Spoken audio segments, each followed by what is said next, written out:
I am sure sports. You know me there, from coast to coast representing. I mean, I say this is righteous representing for Omar. You don't know, come get the sports over here from near and far. Boy. Me say I am sure sports, one thing me sure about. When me say sure, that mean me not doubt. Come get your sports, get it over here. Come subscribe, repost and share. I am sure sports, one thing me sure about. When me say sure, that mean me not doubt. Come get your sports, get it over here. Come subscribe, repost and share. If me not sure, that mean me not say it. Know who score, that mean me not say it. Never know no game play, that mean me not say it. If me never see no game, me no know who play. For your sports news, better come over here so. For your soccer news, then come over here so. If you don't love sports, still come over here so. For the date done, you a go love over here so.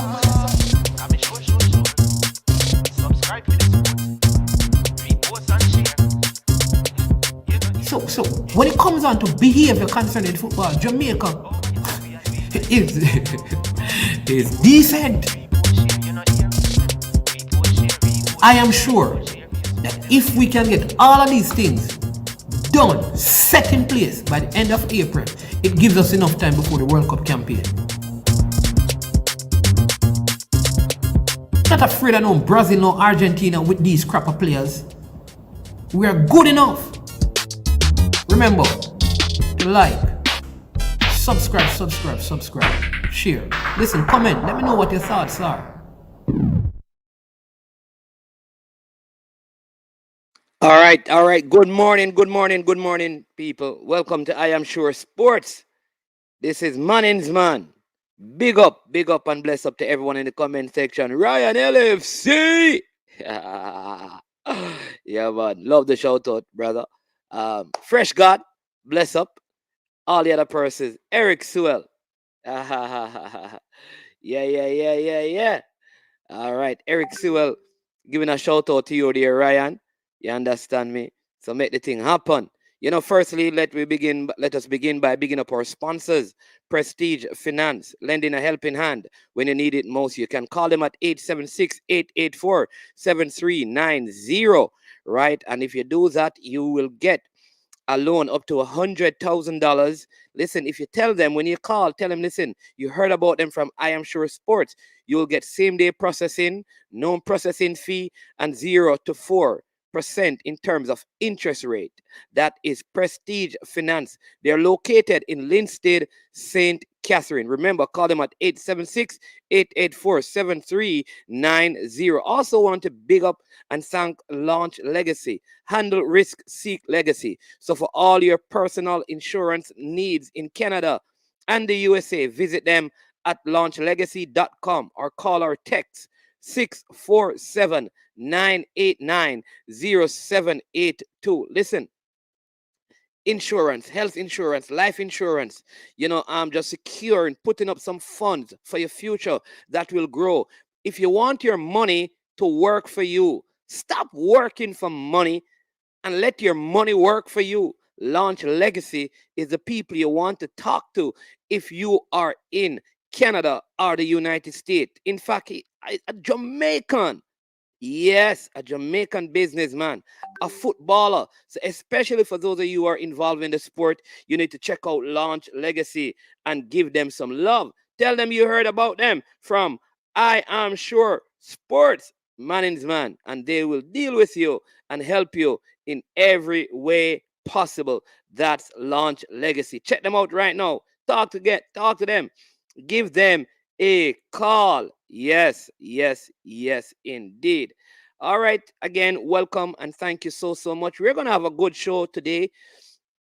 I know it's very difficult circumstances. Ronaldo Rankin, bless up. CC Sports Lab. Yeah, man. Sean. Show up on them. Bless up. Listen, what I'm going to do today as well, I'm going to also be dropping the link very early because I want you to we're going to put up the number so you can call in, and also we're going to put up the link so you can join the show. Here's what we ask. Listen, we want to keep the quality good. We know that not everyone has the best internet, the best video quality. That is understandable. So when you're coming on, very, very important is that you have your camera on, because if you're not going to use a camera, it's better you call. All right. If you're going to come onto the platform, it is better you have your camera on and you turn your camera landscape, full screen, landscape. That way we get good quality and stuff. All right. So very important once the link is pinned that you can do that. So we're going to do that because today we want to engage you in discussion as we do a recap of the game between Jamaica and Mexico at the National Stadium. Last night I was there and I'm going to share with you what I saw that you may not have seen. All right. This is no person giving me their opinion. This is what I saw. You understand me? When we go to the games, we go to the games to get work done. You understand me? We look, we watch, we visualize, we look at the other things. And so that's what we did last night. I looked at the other things. And so we're going to talk about that um, today, and we're gonna have a healthy conversation. We're gonna look at the areas that should be rightly so criticized. Stuff we believe that the coach probably could have done differently. How the players looked. All of those things we're gonna get through to and get into. All right. Also, we encourage you to hit the like button, and if you have not yet subscribed to the platform, please go ahead and do so. Demo, up, up, up. The Mr. Dimension, up, up, up, up, up. Right. Yeah. Shem, blessings. Boy, we there's a lot to understand. We already have some comments, so let me take them before I give my early monologue. Yeah.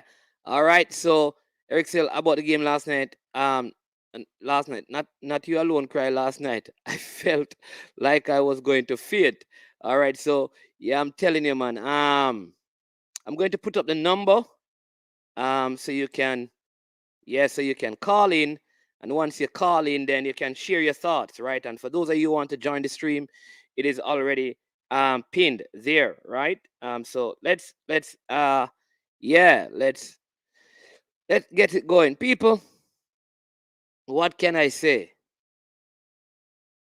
Somebody here saying, said Ethan Pinnock showed his pedigree in that game. He was Jamaica's best player yesterday, and it wasn't even close. I would agree. I think the closest player to him would have been Daniel Johnson, who I think had a very good second half and was in and out in the first half, but he stepped up in the second half. So I would agree with that. Ethan Pinnock really looked well.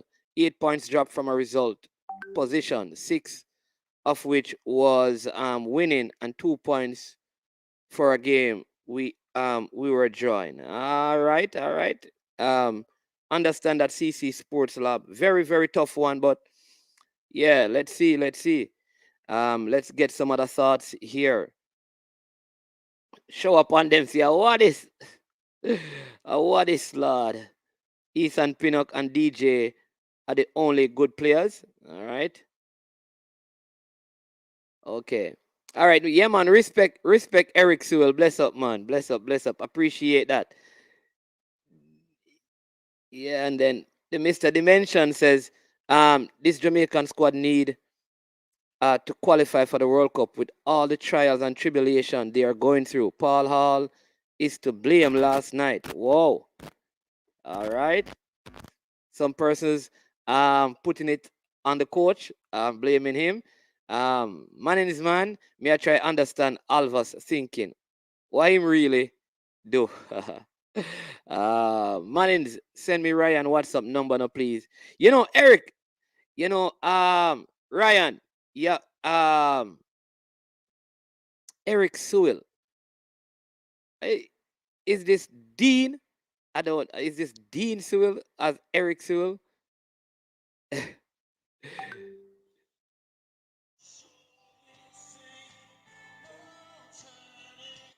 Yeah, yeah. Let me know, Eric, and then because I have to get permission from Ryan to pass on his number to anybody. You don't know.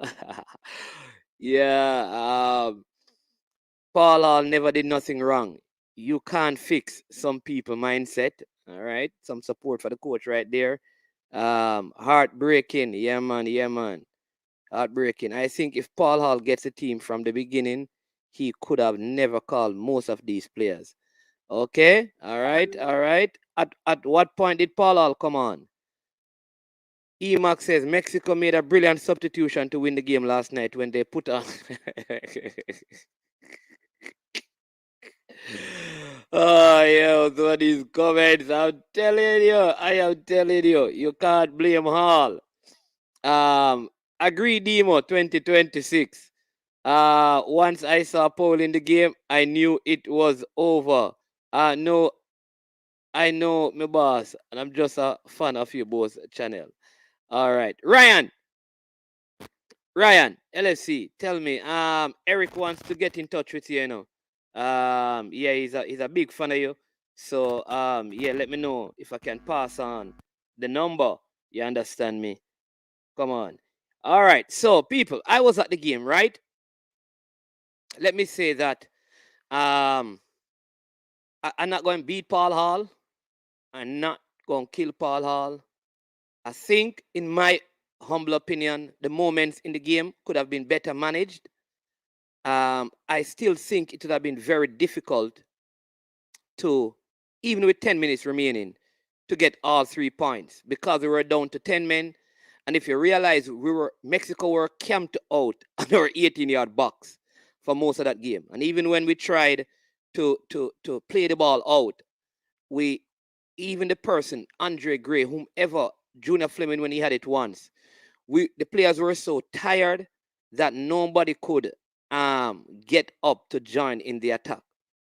So I think probably depending on who was put out there, because we were under this intense pressure, we could have still conceded at least one more goal. Listen, if you play football, you know it is very, very, very difficult to defend from the 58th minute, which is 40 minutes, non-stop against a quality team and not concede.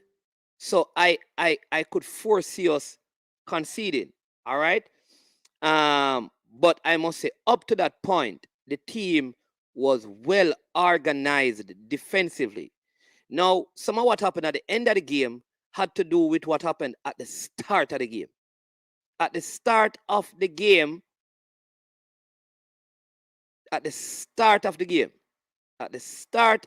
people, we were chasing. We look out of sorts. Listen, in the first 25 minutes, I don't know what you saw on TV. Jamaica could not touch the ball. The only time we got it is when Mexico made a bad pass and it went out for a goal kick.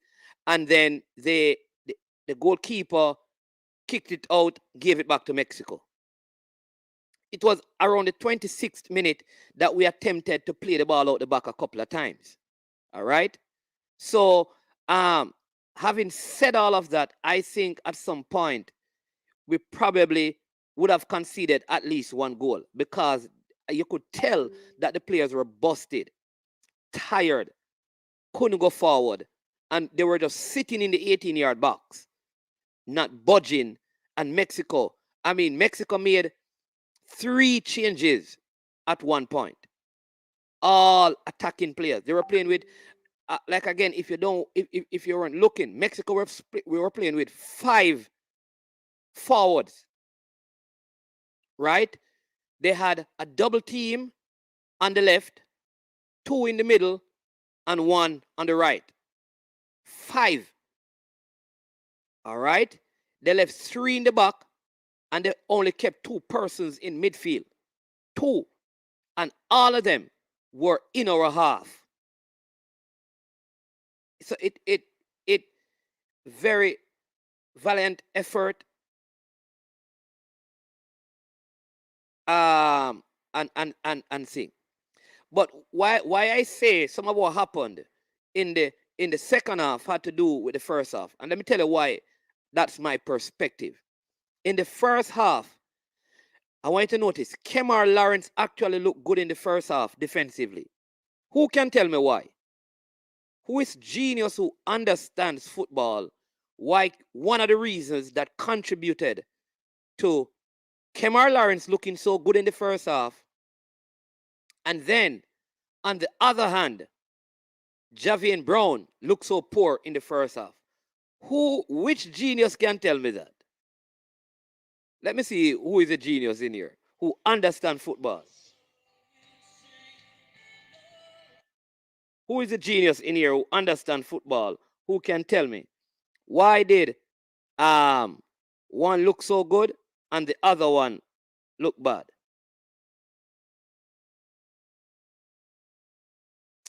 Ishmael got it. All right. Pinnock, the reason why Kemar Lawrence looks so good in the first half is because of as the left-sided center back. Watch this. As a left-sided center back, Ethan Pinnock was so good positionally that he mopped up, he cleaned up. He was always in position to protect Kemar Lawrence. All right. On that side as well, Lamar Walker was doing a lot of tracking back. On the other side of the field, we had a couple of problems, which left Javian Brown isolated and chasing, almost looking out of position. Because two things happened. One, watch the game. Junior Fleming wasn't tracking back well enough to help him when there was a double team over on that side with Vega.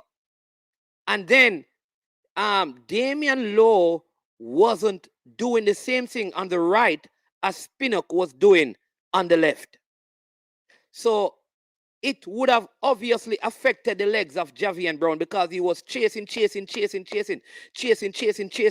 caught isolated, double team for the entire first half, up to the point when he got that cramps. Because he was doing so much work because he was by himself, basically. It caused cramps. So guess what? He had to be substituted. He had to be substituted because he had cramps. Now, in retrospect, there could have been adjustments made. I felt like coming out of halftime is when we could have made some of those changes.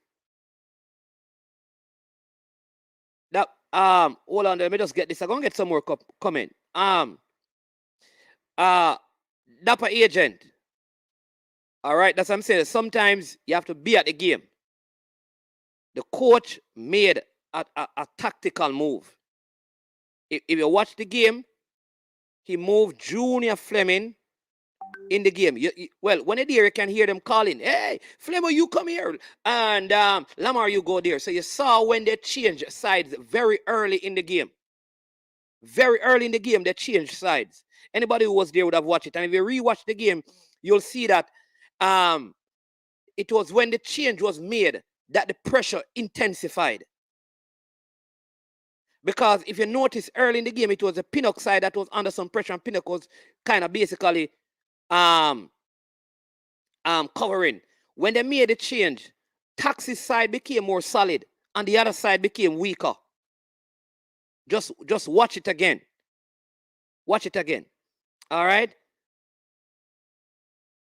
So, at halftime, again, I don't know what you guys saw on television, but do you know that Mariappa was the person who was actually going to come onto the field after Lowe red card? It was Mariappa who was going to come on. And for some reason, that alteration was not made. I think it's because once the change was made, the additional time went up, which was just a minute. So we just played out the minute, and then in the second half, Lamar Walker was substituted, and Liam Moore came on. Now, and again, I'm not blaming anybody. Just giving you what I saw and what I've seen. Every time that we play with Liam Moore in a back four, and that ball comes over between whenever he's on the right side. You remember he came onto that game on the left side. Whenever the ball comes across, he and the wing back, always there seemed to be some communication issue where we give up free headers. Not blaming him, absolutely, but just giving you some perspective that I saw. I also thought that Ravel was having a very bad game. All right? And so this is one of the things that I said while I was there.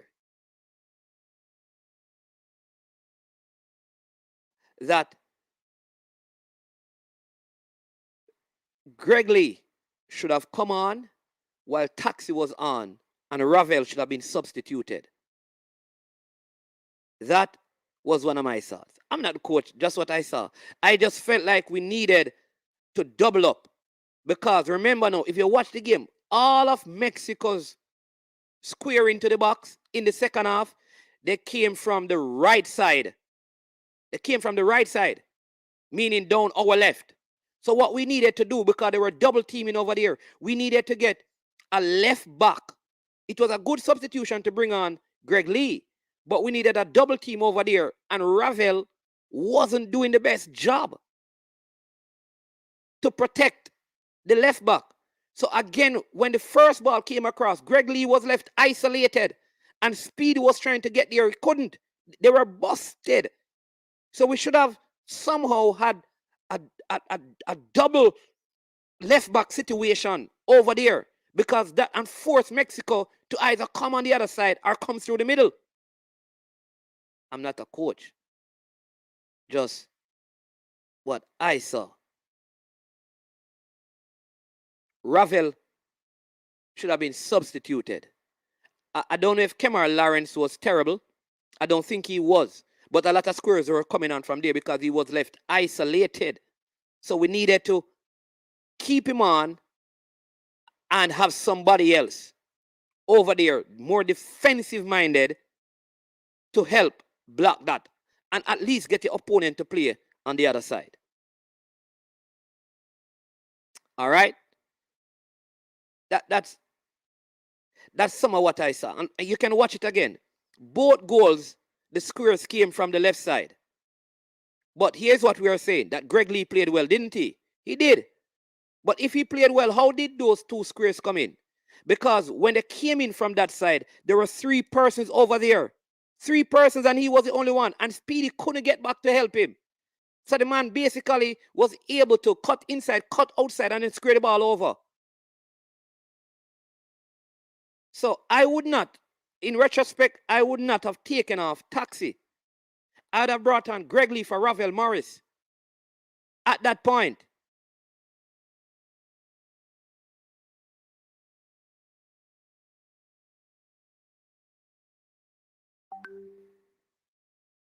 So that's one area. Now, the entire stadium. Hey, people, listen, the entire stadium. So Javian Brown has cramps. So you realize these guys were unfit. So I figured why Taxi was substituted. Because again, sometimes because the cameras follow the ball, you don't see what is happening off the ball. Taxi did boss,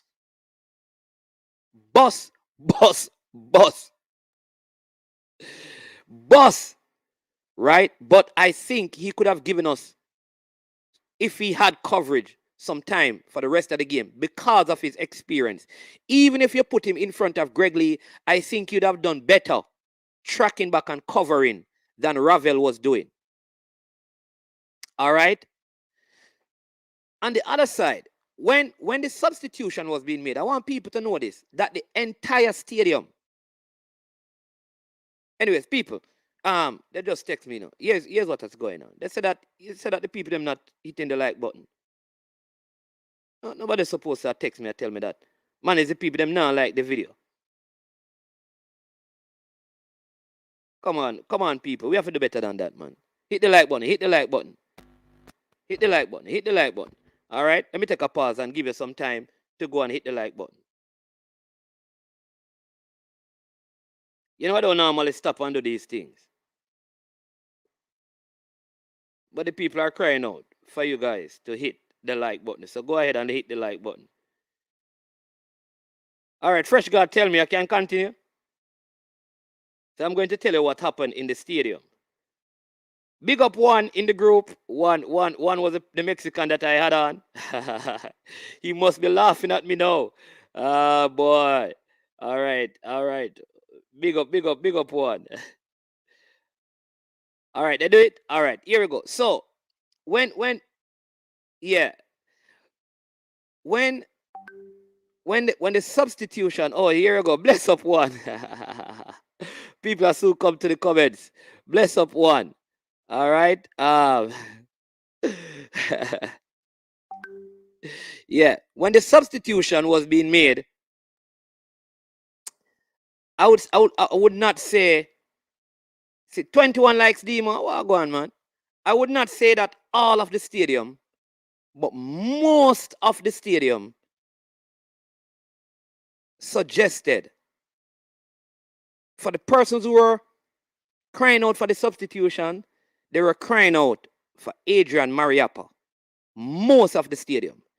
In fact, there were two persons who got up and walked out and said, we lose now when the substitution was made. They got up once before they saw the goal, before they saw anything, they got up and walked out of the stadium and said, we lose now. But most persons in the stadium, they were clamoring and calling out for Mariappa to come on. We're checking our clocks. And there was like 17 minutes, is somewhere around that time.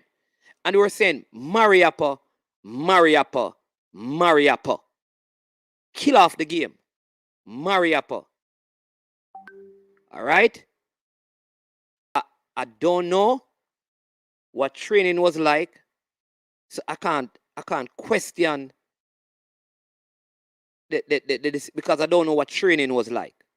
I don't know what the coach saw in training. But certainly, here's the challenge I have. Alvas Powell was available and was not selected for the Peru friendly. He and Fisher were available and they were not selected. Let me say, it is not like they were unavailable. They were not selected. Something must have been said or something must have happened between the Peru game and the naming of the squad for him to have been involved. Any at all.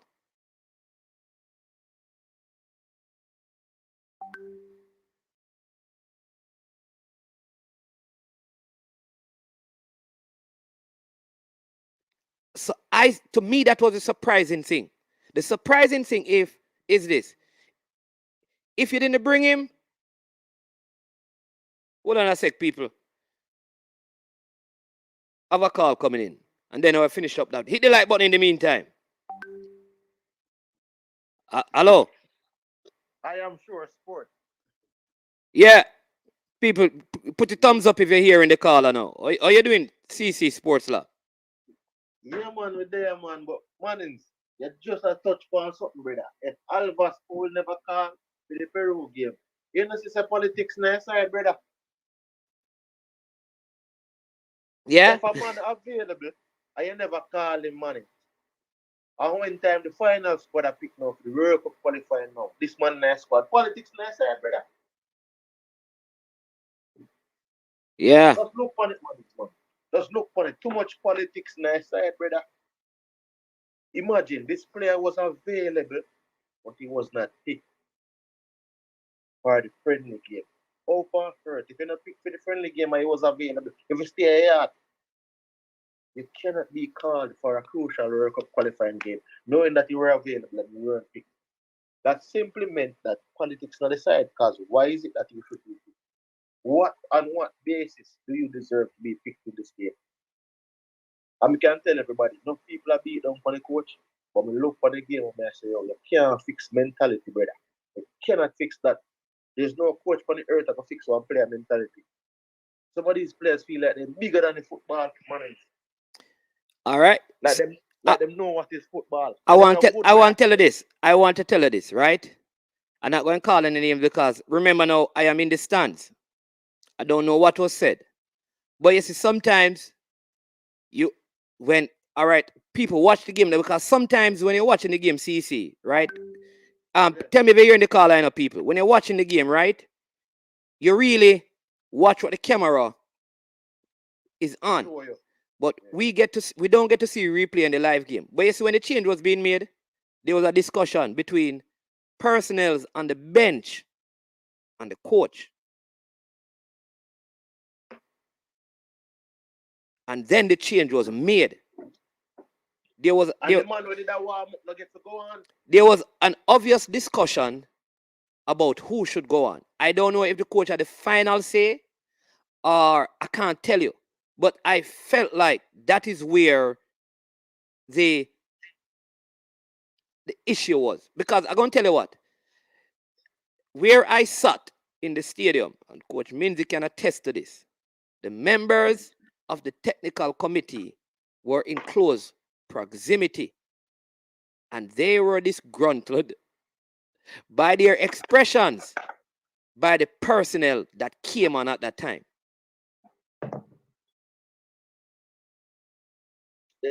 Because they wanted. So what I'm saying is that the in-game management, I don't know if it is the same mentality from the previous regime, because remember, the only person that has been removed is the head coach, but everybody else is intact.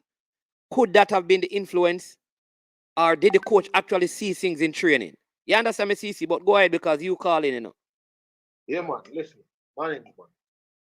This more I know what kind of I don't understand. It's unfathomable. For example, the goal that scored, right? We can all see that Blake basically now look on. Blake is just ball watching and not even actually watching his area. Blake now money area and just a watch the ball. His focus is on the ball. This brother named Alva scored a point to man. You are point to man when you have your defensive duties. You're supposed to be marking your zone, not marking your man. You are point to man, brother, you know, look around. Blake now look around, you have to tell us, yo, Alva, hold the man right out there. You come on the field to show up the game. This is the problem, you know. You came on to the field to show up the game. But I can tell you, the three key elements of the game for me, man, is because I'm not going to blame the coach now. 10 man we have, I could have won a football game. And very rarely, when answer this question, when last have you seen Jamaica, the 10 man look like they can win the game? Did we look like we can win the game with 10 men? Manins, we look like we could have win with 10 man. Me I tell you this.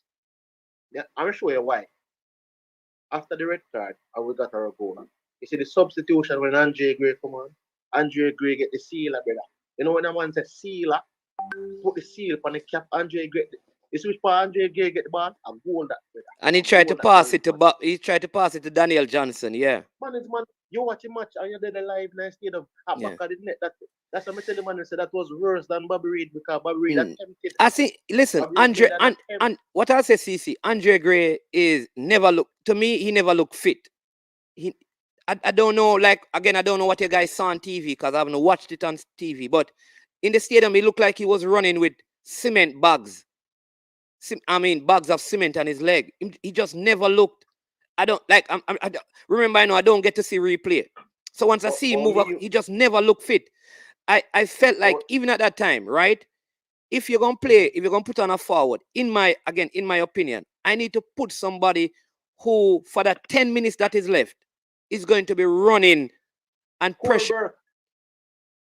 Yeah. Manins, you know the reason why I can't coach the coach? It's a 10 out of 11 players on the field that started. I picked that 10 out of 11 players before the match.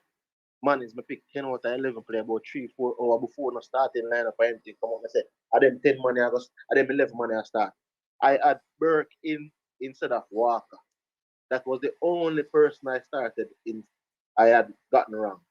Corey Burke over Lamar Walker. So I can't be the coach because I see him side me that put out there. Yeah. The arrogance and the rashness of, because when I look at it in the mornings, who could you have started differently? Mariapa couldn't start because he might travel too far. So you have to carry the game like 10 or 5 minutes if you game up. So the same team. So nobody could start outside of who started in the squad. So when we look on it now, I say, all right, then. Damian Lowe, I didn't tell the man them say, this is the problem we have in Jamaican football, even locally. Too many rush challenges. Paulo Maldini said it. The moment you have to make a tackle, you made a mistake. Too many rush challenges. Alexandra Nesta, they man they no go wrong, brother, and them type of tackle.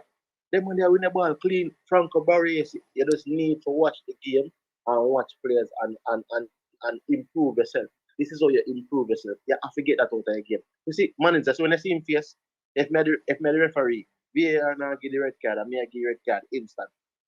You see, the moment when he made the tackle and the look on him face, so me see it on the TV, it's like you say, yo, you put on one for the player. I understand. Hey, all right, so being aggressively. so CC, all right, 'cause we had the next caller coming in. But let me say this. Well, yeah, man. So thanks again for calling in. Appreciate the start. But and then just listen out to what happened with the low red card from inside the stadium, from what I saw. All right. Yeah, man. Thanks for calling in. And for the other person who was calling in, please, yeah, you can call back in. Because it's kind of difficult when one person is in. We don't want to cut them off. We want to make sure that we give them enough time to talk. Remember, the link is also pinned. So if you want to come in and do a video thing, yeah, you can also do that. All right. But let me say this, right? All right, we have a next caller, so let's just take the call, and then I'm going to give you the perspective from in the stadium. Yes, caller. Good afternoon. Yes, good afternoon or morning. Morning still. Good morning, Manny's man. Yeah, man. What say you? Yeah, remember, I tell you about the same scenario. We leading 1-0 and having Grant to come on for the field, come second the game. Yeah. You think if Grant was on the field, he would have settled the game? Manny's man, we lose the midfield. Ravel wasn't have a good game, but because Kevin Short comes so late, we never have a midfield change to come change up the three central midfielders. I'm going to differ from you still. I don't have a problem. I think you're listening in the background because there's a feedback. All right, you're not hear the same feedback. Yeah. No, man, there's a feedback. So you just hang up and call back, because when I talk, there's a. I don't know if you listen to the program, but you have to probably. Yeah. All right now. Yeah, hear me good now. Yeah, you hear the feedback now. When you talk, I don't hear it, but when I talk, I hear it. But you still hear the feedback? No, man, go ahead and make your point, and then when you finish, then you can end, and then I'll talk afterwards. Right. Go ahead. And next thing where I think Paula get wrong to Manny's man is when you take off a Jovi and Brown, right? We are lead one. Hello?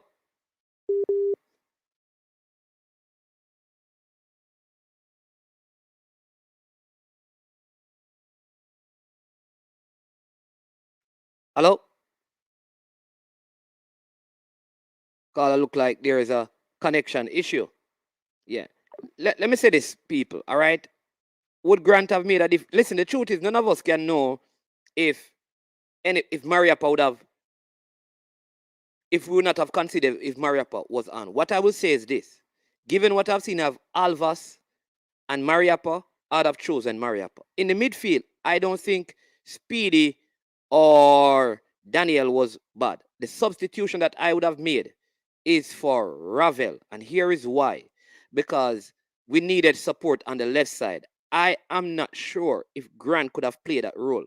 Listen, Mexico were not coming down the middle, so I don't know how much Grant would have done coming on at that time. I think we were sitting back.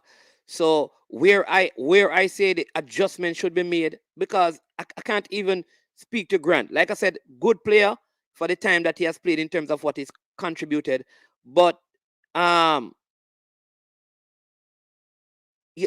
you needed Speedy and Daniel Johnson. When they got the ball, they were able to do one and two things. The thing is that Mexico wasn't coming through the middle. They were going down the flanks. That's how Mexico played. And that's the channels that we needed to block up.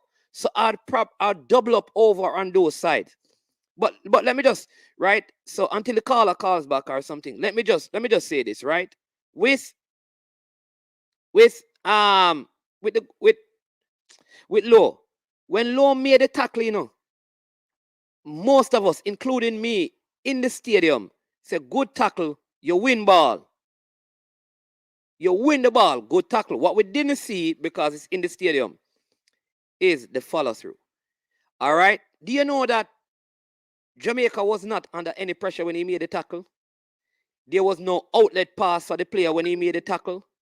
It was in the middle of the Mexican half when he made the tackle. Do you know that he had coverage behind him when he made the tackle? What all that is saying is that he never needed to have made the tackle. In fact, if he had probably taken the tackle because the player slid in, the player would have been carded. He should not have. I don't know if he couldn't come out of the tackle, because like I said, I didn't see the replay. But in the place where the tackle was made, we never needed to like win the ball up in that zone. It wasn't a must-win ball.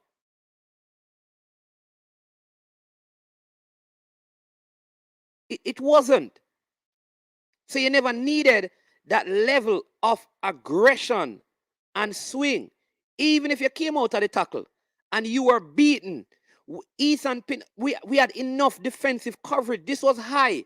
You could even take a salad and still have enough time to recover because of how high up the pitch there was. So, if it is that his momentum caused him, according to the VR, because I haven't seen the replay, you guys saw it because you watch it on TV, to step on the player, as I heard, why did you have to go in so hard up there? There was the same, that there's a place in football for you to be carded for excessive force. It means that you never needed to use that level of force to win the ball.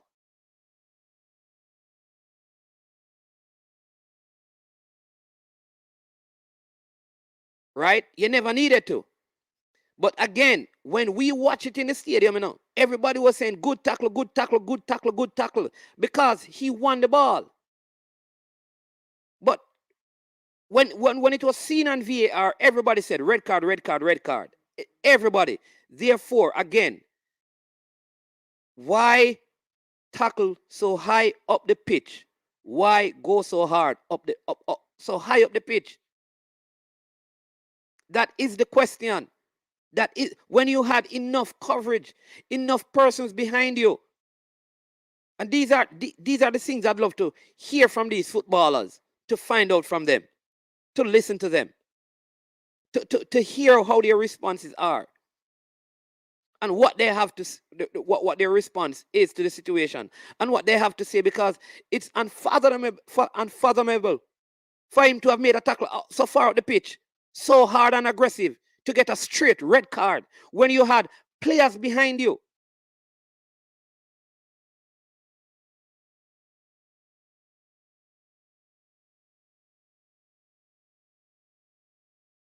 Right?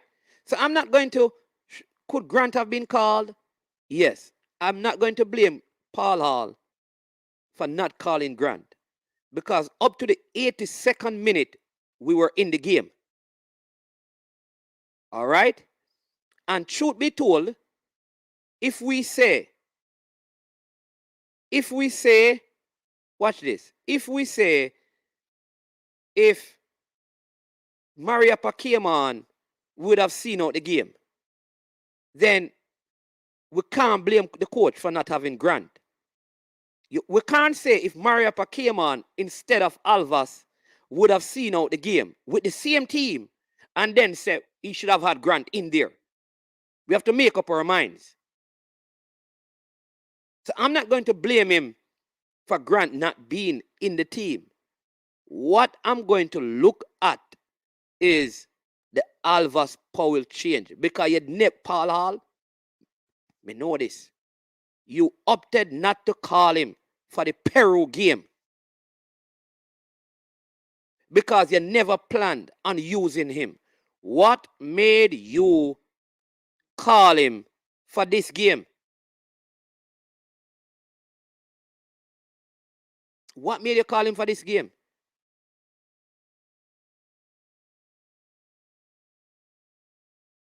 What?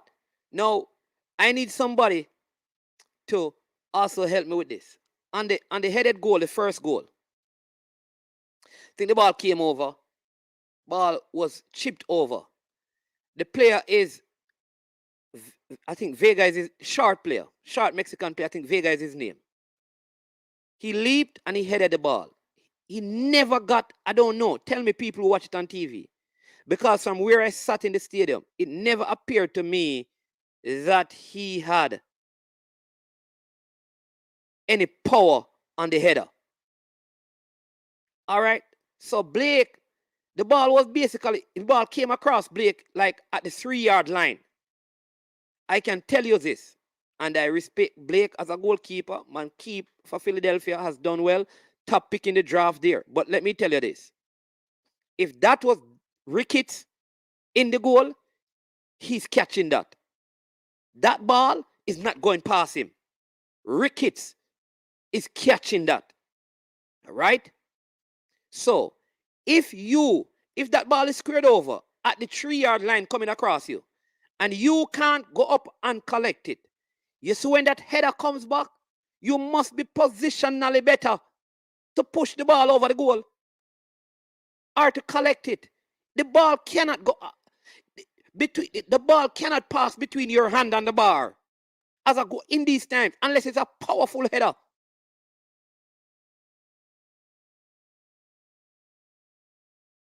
Unless it is a powerful header.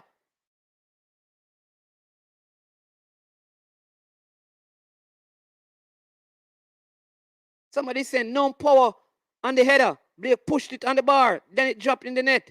There you go.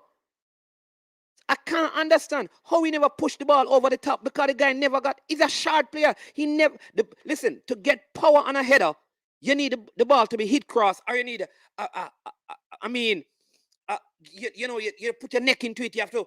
The player didn't do that. The player just trying to get the ball across the goal. So I cannot understand how Andre Blake was so out of position that when the man hit the ball, he was basically too far across that he had to be stretching back like this.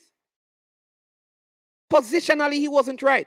Though, listen, Alvas must be blaming because that short player, they're supposed to get any header there. But I from where I sat, that ball should have been saved by Blake.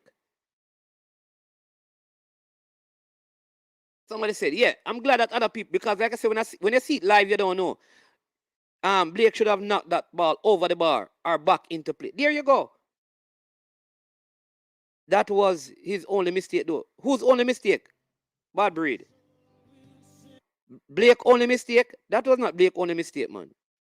Blake distribution was poor for the entire game. Blake kicked the ball. I don't know. I need to talk to him now. Somebody can let me talk to Andre Blake. Because I want to know why when he kicks the ball out. If you know, most of you know football, you bring your team ball side. They call it ball side. Everybody shift to one side.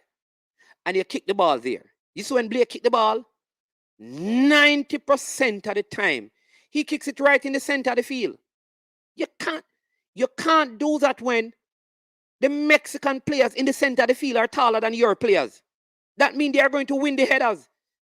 You have to distribute the ball to the flanks. because it's harder for the team to score from the flanks than to come get the ball in the middle. Build-up plays are easier from in the middle of the park. And he kicks the... I don't know. Maybe, like I said that, I will give people this. Maybe I'm watching it live and I miss things because it goes so fast. But from where I sat, almost every ball that he kicked out went right in the middle of the field, high up in the air. So it's like, it's not even kick that if you can chip it, it goes forward. They are so high that when they are coming down, I don't know. I heard him saying he was going to kick to Brown and the ball go center circle. What?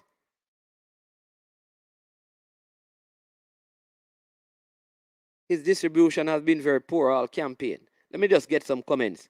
The Mexico midfielder made over 100 passes yesterday at 87%. 87, yep. Jamaica need new everything. All right, bad breed. Let me just get some of the comments and read them, and then I'll share with you some other stuff. How did the cross get over in the first place? Care to look? I did that, I did that. That's the first thing I did. I said that both Mexican goals came from the left side. The left side because they were, at this point of the game, I was there. They had a double team, meaning they double teamed on that side of the field, coming down the right. That is our left side. All right? What should have happened is that we should have put on Greg Lee along with Taxi to double team and taken off Ravel. Because that's where Mexico was putting in the squares from. Both goals came from crosses from that side of the field. I'm not blaming Blake for the square coming across. I think if we had Greg Lee and Kemar Lawrence, so let's pass that. We are looking at the different stages.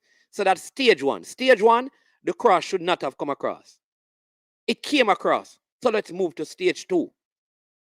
Stage two is, what did the goalkeeper do? Because you have to take the game in stages. We passed the first stage. It should have been stopped. Should not have come across. Come to stage two. Stage two, it comes across. You can't be positionally bad and say, well, the cross should not have come in, so it's okay for me to be in bad position. No, football is not played like that. That part is done. Let's get to the second stage. The second stage is what the keeper does when the ball gets across. Should have collected it, or if he has allowed it to go to the back post, he must be in a better position that when that header comes in, he can hold it or punch it over the top. That's stage two. Stage three is Alvas was out of position and out of sorts. You have to use your hand to feel, or you have to have your eyes. You're hearing football. Watch the ball, watch the man. Watch the ball. Eyes on the ball, eyes on the man. You have to always watch the runner. Always watch the runner. Your coach tell you that. Watch the runner, watch the runner. Watch the runner. You have to know where the runner is.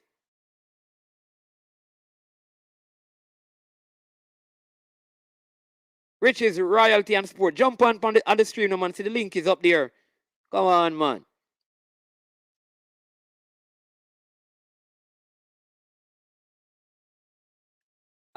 So let me take some more comments. Again, love the comments, people. Keep them coming in. Andre Gray, not ready. Jordan Fletcher, better. All right. I think if Corberg had come on, he probably would have tracked back a little bit more and probably offered a little more pace up front. So it can't pass offline. There we go, because there's too much loop on his kicks. The players even line up wide in the back for Blake to pass it to them. He ushers them forward, then kick the ball to Mexico. I don't know if he doesn't trust his players. Some people are saying that because, listen, right throughout the game, you hear the comments. So because here's the thing. I want you to watch the Mexican goalkeeper, right? Hold on, people.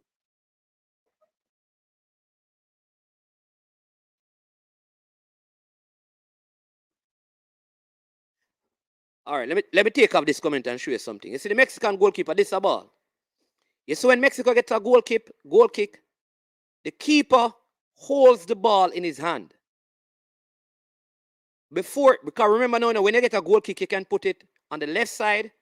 It don't matter where the ball go out. On the left side, the right side, anywhere, you get to spot the ball as a goalkeeper. He keeps the ball in his hand. Watch the game.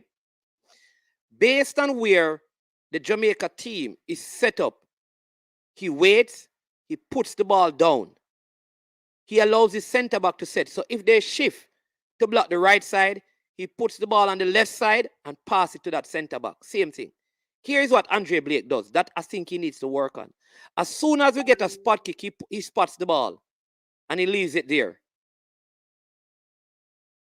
He doesn't keep it in his hand and wait to see where the Mexican double team or quadruple press is and then put the ball down to make a pass.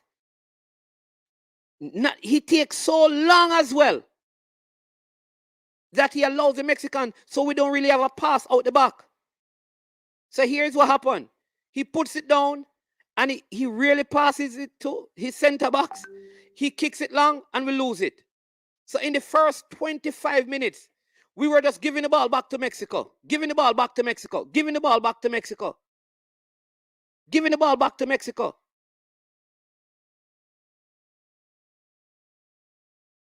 No, you know what? We don't need center back, man. Ethan Pinnock won most of the headers. I think in the first half, Mexico got a free header from a corner kick. I'm not sure. I think it may have been Junior Fleming whose marker slipped away from him. That should have been a goal in the first half. Hold on a sec. We have a call coming in. Hello. Hey, good afternoon, man. Yeah, man. Good afternoon, caller. Welcome to the show. You're live. Yeah, man. Big up everybody. So I asked the question last night. I don't know if I'm going to look at it because but I had the question last night about the goalkeeper. I'm going to ask you now. So right now we're in a situation where we need better distribution of the ball. So we have one goalkeeper that is a world-class shot blocker, but very, very poor distribution. Then we have a next goalkeeper where not such a good shot blocker, but his distribution is world class. Moving forward, management, what could you do?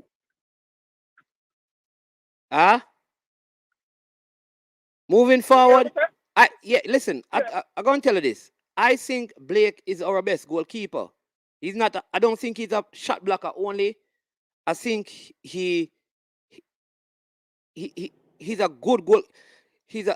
I don't want to label him as a shot blocker. I think he cannot be a joke goalkeeper if he wins the most clean sheets and wins so many things in MLS. Listen, I rate Blake. Listen, let me tell you this.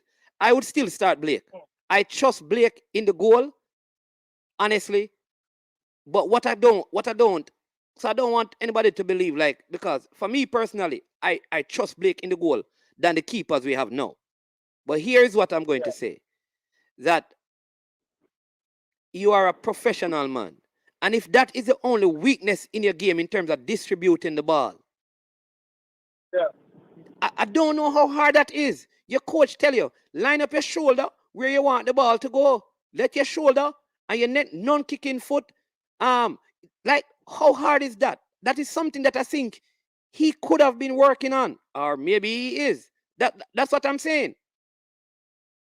Listen, for the first 20 to 30 minutes, but that's what I hold my head. Every time I get the ball, he moves the ball. Don't get me wrong, we rate him as a world class goalkeeper. What I talk about just last night here.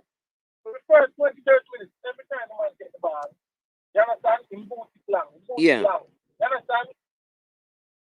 He's not a hero, man, but other media owners, YouTube bloggers that were at the game, because the theater with them dealers, they could not hear everything. The man said, Javier going to the man there. Make you try to play it on, make you try to play it on, because he doesn't move it long and never win it back. Make you try to play it on, make you try to play it on, make you try to play it on. You understand? Yeah. So I understand the coach here that instruction, the goalkeeper coach, the overall head coach, the players them are set here say, make we try 3-8 goals. You understand? The reason why we look like that is very well. You understand? Because I'm on night with a play out the ball. You understand? Somebody needs to make themselves available to either him pass it direct in a midfield to Speedy or him pass it out wide. You understand? Make yourself available. Man, get the ball in boot it long, get it in boot it long, get it in boot it long, and then just come right back and up. You understand?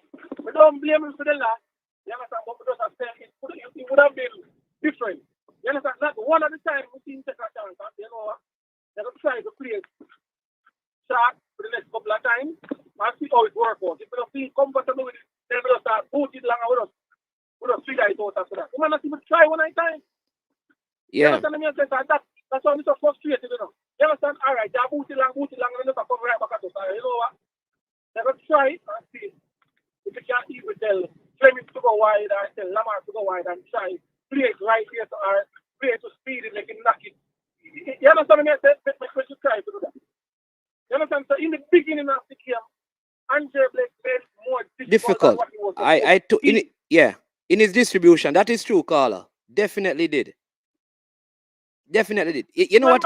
You know what is funny? Let me give you a joke, right? Hey, it's when they're in the stadium, people. Nothing beats being there, no, especially with. I believe that if spectators were there, we probably would have the noise and all of that. But listen, it's when the spectators are not there, you can hear clearly most times what the players are saying on the field. All right, watch this. Yeah. Blake, hey. Blake, I don't know. So when Blake plays the ball too low, like the couple of times they did it, you know what ended up happening? Low now start playing it long. Yeah. People, I want you to watch the. All right, Collier, you watch the Peru game? Yeah, man. You know that one of the major reasons why Jamaica looks so good? Because Peru was playing quadruple press, meaning that they were pressing with 4. Mexico was only pressing with 2. 2 persons, right? They stood on both sides of the center circle. And then if Speedy came short, they would come with Speedy because Jamaica normally don't play out from the back through the holding midfielder. And I think Mexico knew that. So they said, listen, just kind of put one person to the side where Ethan Pinnock is one person and let Blake kick out the ball. Watch this. Watch it. So that's what Mexico did, you know. But if you go back, Carla, to the Peru game, you know that most of the good passes coming out of the back line was by the youngster Richard King. Go and watch the game. That's a reason why the game are very high rated. You understand? Right now, I mean, not even time to be funny or sarcastic when show management, but I feel like Bala left to say Albert Powell get COVID and he will no longer be available, and you take Richard King out of reserve. You hear me tell you? Like a Tommy Field. Yeah. I saw. I take public test and send him back and come and take Richard King out of reserve. You understand? Because the thing is that who have to blame Bala, but you can't blame the man. You understand? You have a professional backup right back. You understand? When we see him come on and start to mind, we have 10 minutes left, and he's supposed to energize because we did not lie. We never want Javier to come out, but we just feel like we just need an additional defender. If we get into the make a like game, we say yes. I but for come out and feel like a team that is in the 2000 man come out and feel like a team make a jump and team put a half come out, but the man come out and feel that. You understand? Last night, we can't see that about Sussman and its performance resemble Sussman. That is a lie. You understand? Because you know why our management, when we look at the game, offensively, we had little to nothing. This is defensively, we structure our sheer defensively out. The Mexican them just created out. The structure and the shape defensively. Reminder the game of offense and defense. Defensively, all we were structured and our shape was very, very, very, very, very, very difficult for them. You understand? And people now look on that, yes. All right, so the game goes to 90 minutes and them have one. But it was 500 at pass or 600 at pass because we look on it, but we remember exactly. So you would have wanted to take up to the 8 minutes before them score. Tell them I'm 250 plus passes then. So you tell me that you guys are such a good team. You understand? And Jamaica is such a bad team that 80 minutes come, when I have 350 plus completed pass, and only don't don't mean that don't mean not the management. Yeah. That doesn't mean anything. Good point. Good Remember, point. Yeah. This is what I said. For the game, I don't want to start all that. Give me a second. I want to be very, very active. Because give me a go for the thing and I take it easy. You know what I mean? God. World Cup quality. All that. Yes, please.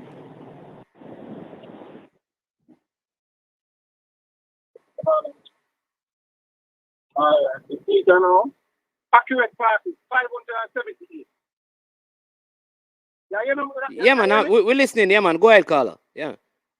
So for the 90 minutes, Mexico made 578 completed passes. See? So up until 88 minutes before they scored, they don't want to give out 8, they make 400 there. Because I think they're not going to make 178 passes in a 10 minutes. If they even have to say 450, so up until the 88 minutes, we don't want to say they make 450 completed passes. And we don't score a goal. Yeah. They did not score a goal. And we had 10 men from the 46 minutes. So structurally, tactically, don't make a healthy team, you know. You understand? Offensively, we were poor. Defensively, we were solid. You understand? With 10 men, and it's not like there's a midfielder get a red card, a 1 hour better defender team. You understand? I don't like, but Carla, what I will disagree with, I don't think this was a good game for Damian Lowe.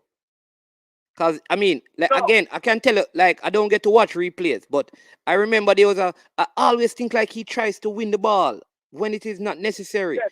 Like how I learned football is this. Listen, if you play a high line, you're playing a flat back four, and you don't have coverage, don't try and win the ball. You drop. Right? Because what happened is that he tried to win a header one at a time, and the Mexican broke away. I think it was Speedy who had come back and tackle right on the D in the first half. And that was because Lowe was again trying. He has this unending appetite for tackling and winning the ball. Yes. Yes. I don't know why. Yes, and Damian Lowe, I want to be next favorite player on the team. And unfortunately for Jamaicans, Damian Lowe will learn from that red card that he got last night. You hear me tell him? I bet them to do it again. Huh? You know what I mean? I said, Jamaica World Cup champion Damian Lowe to be a better defender because of last night. Because you know him now, but it's not going to be that again because that is the old way. People need to accept rules. When a cheer happened last year and year before I was in the 1990s, the rule has changed. You get where I come from? Boy. Changed, so you can't get back. Go ahead, caller. Hello?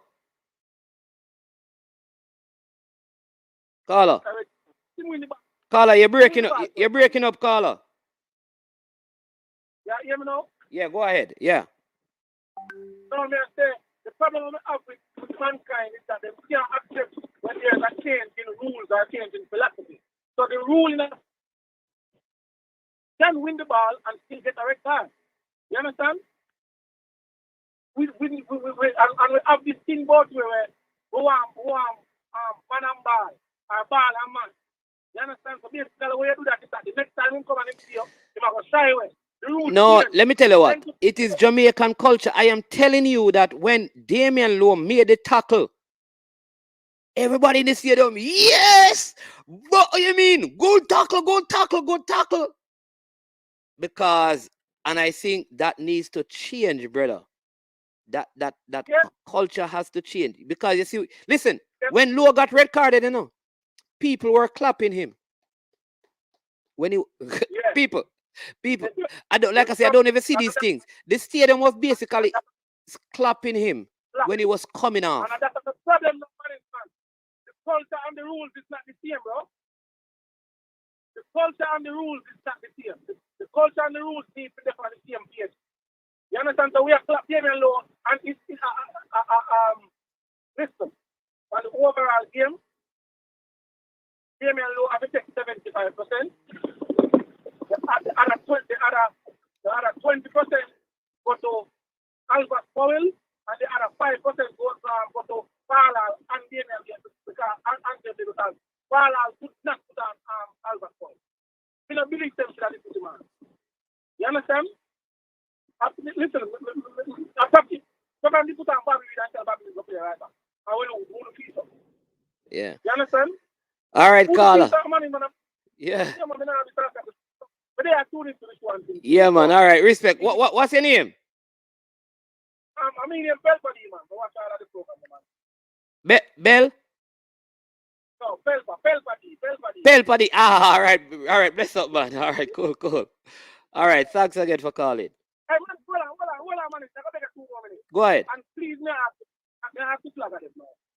Because you guys become so important with what you guys have done since pandemic. Mathematically, we are not out of qualifiers. We hear the man talk about the dash way and this, that, and whatever. You understand? We have a realistic chance, not even hope, a realistic chance of qualifying because Costa Rica cost us a lifeline last time.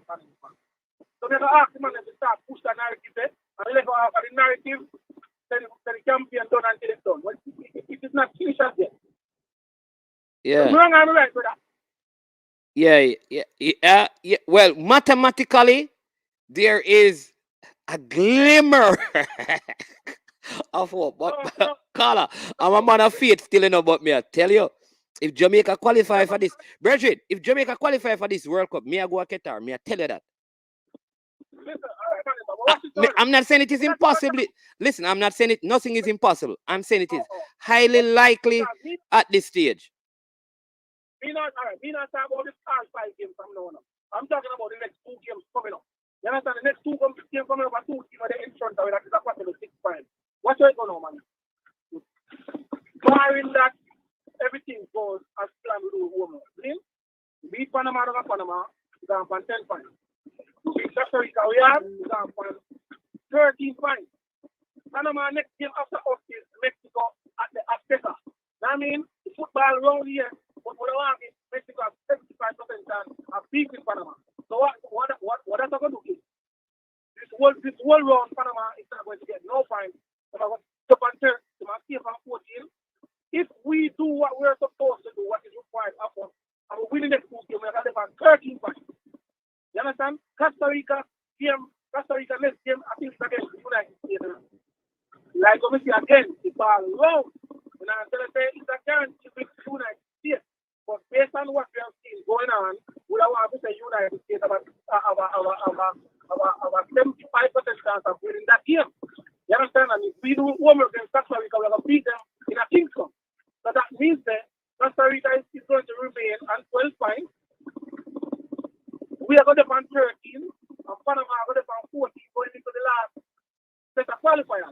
So we have a still, we're not going to say solid chance, but we have a good chance that we need to work with. Yeah. Yeah, all right. Yeah, man, all right. Blessing. Thanks, caller, for calling in. Remember, people, you can call in or you can join the show with the link that is pinned at the top. But let me say this, right? You're saying that, Eddie. So, again, all right, people, all right. Remember excessive force, because I want you to listen to this. He didn't get the card for the tackle. He got it for the follow-through. What do I mean by that? The referee did not give a foul. The referee didn't give a foul, So he didn't get the card because of the tackle. The tackle was fine. It is what he did after the tackle. That's what. So you are watching it on TV. Eddie, what did he do after the tackle? Because the tackle was fine.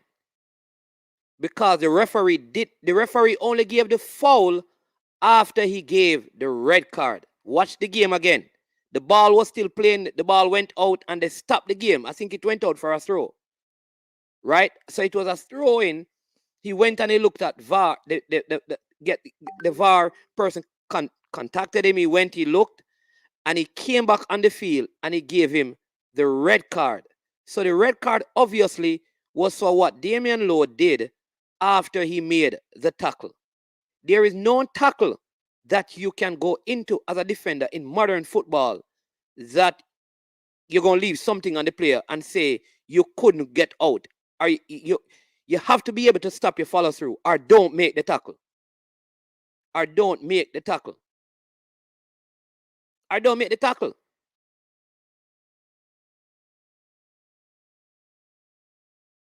That's it. Don't make the tackle.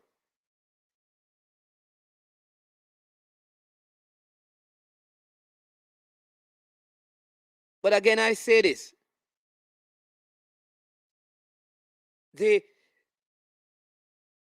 In football now,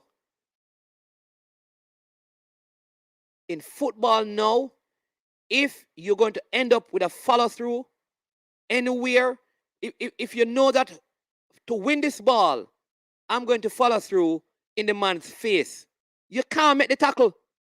If you're going to make the follow through in the man's knee, yes, you're going to win the ball, but if the follow through going to get in the man's knee, you can't make the tackle. And I'm saying, remember, all I'm saying, Damian, because I support Damian Lowe, you know, because I think he has heart. He turns up every time he turns up. Watch this. And he loves playing for Jamaica. I know that. All right. I hope, like the caller said, he will learn from this. But here's the thing. Why were you tackling? Listen, in the Mexican half, it was below the center circle. Why were you tackling up there? Why were you tackling up there? What? It was a set play. Mexico won the ball. There was no counter. There was no threat to the goal. Why?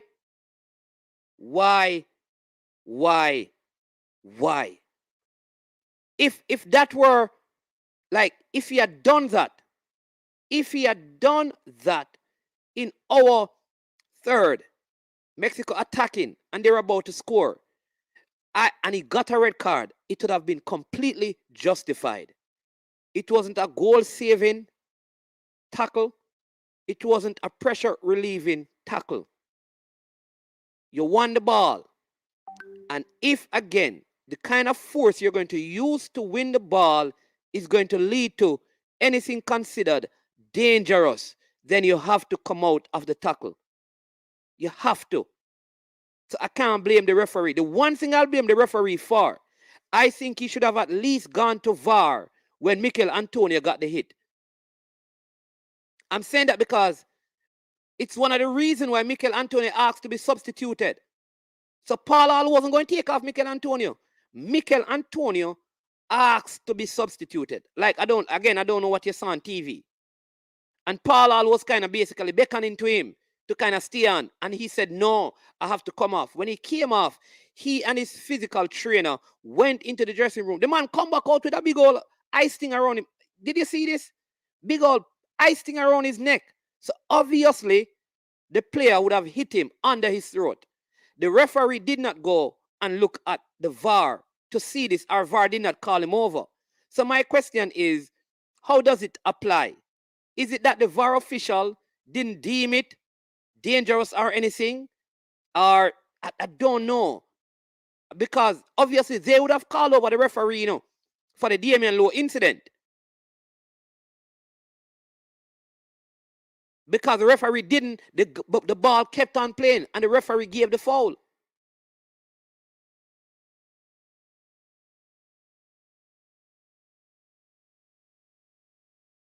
Oh, this is a Lowe incident. He was trying to pick the player off. Dapper Agent said the midfield should be tackling. Carlo, I mean, respect to everyone in the comment section. Please keep the comments going. I'm going to go through some more of them. And also remember to hit the like button. If you have not yet subscribed, please subscribe to the channel. Please remember to also check out our sponsors. Prestige Finance, lending a helping hand when you need it most. right? Prestige Finance, they're lending an opinion when they need it most. They're in Linstead, Jamaica. You can call them at 876-884-7390. When you call them, let them know you heard about them from I Am Sure Sports. And here's what will happen. You can get a loan up to $100,000, 0 to 4% interest rate, no processing fee. And if you tell them you're calling because you heard about them from I Am Sure Sports, you will get same day processing. Also, check out Legacy, Launch Legacy. Yes, Launch Legacy. Handle risk, seek legacy. For all your personal insurance needs in Canada and the USA, visit them at launchlegacy.com or call 647-989-0782. Listen, if you're a footballer, this is the place you want to talk to. You want to make sure that when you stop playing, you have some money to live on. Call Launch Legacy. All right, let's get back to some of the comment. Big up Paul Marriott. I haven't seen one of your highly crafted, well crafted comments in a while. Javian Brown was fortunate not to have given up a penalty. He ought to be careful because he tackles hard as well. I think that would have been a soft penalty because the player never had possession of the ball. The player actually lost the ball and he shoulder barged him too hard. But if the player had the ball on his foot, it would have been a penalty. I think that the referee felt like the player would not have been able to get back the ball.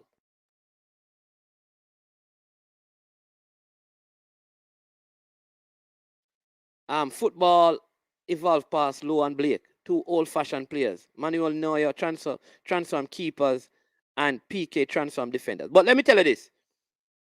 Arsenal, as a club, let me just go quickly over this. I don't want to digress, but Arsenal bought a goalkeeper playing in the championship, Ramsdale, over the German second reserve keeper, Bert Leno. Why? Distribution. The only reason. Distribution. His ability to play the ball out. From me see the ref and the linesman, them Hispanic, I knew we were in problems. No offense.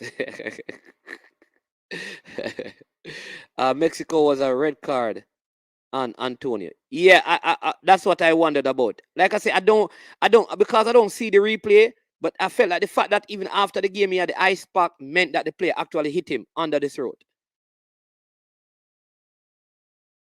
Yeah, there was a foul on Ravel and there was a push on Antonio in Antonio's back and thing.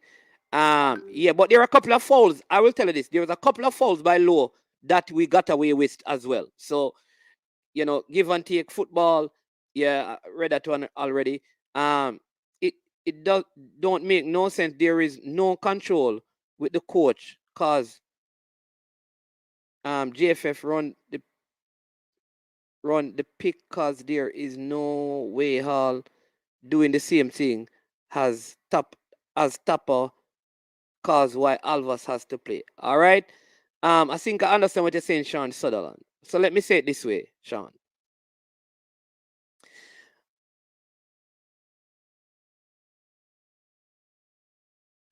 Paul Hall, the JFF was not on the bench. Paul Hall made a substitution. It can't be about English or local. Because watch this, who are on the field? Pinnock was on the field at this time. Leah Moore was on the field. Daniel Johnson was on the field. Ravel was on the field. Greg Lee was on the field. Mikel Antonio was on the field. Kevin Stewart was up the stands. He brought on Andre Gray. So this is not a JFF thing in terms of the player who came on. We could probably beat them afterwards. But here's the truth. Because we can beat them, We can beat them. We can do that. But on the substitution, Paul Hall must take responsibility. Because there's two things, Paul Hall is not responsible for the goal. he's responsible too.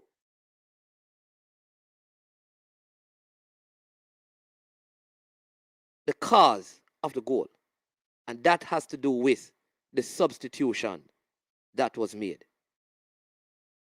The Mexican player should have received a red card for the Antonio elbow.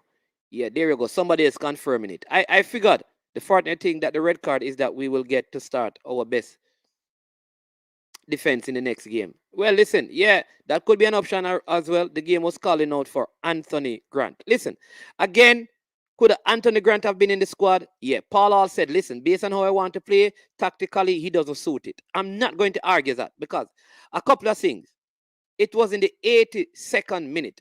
If Grant started, he probably, because of all the chasing, would have been taken off at this time. So we can look at juxtapose all of these different things.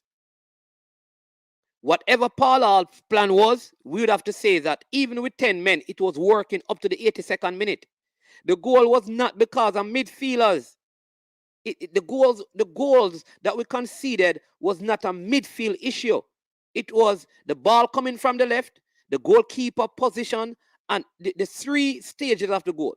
The ball, the doubling up, the overloading on the left, that caused the square to come in. Not enough protection on the left side. The keeper not collecting the ball or being in right position when the header came across. And Alvas Powell not keeping an eye on the running player. Who is shorter than him?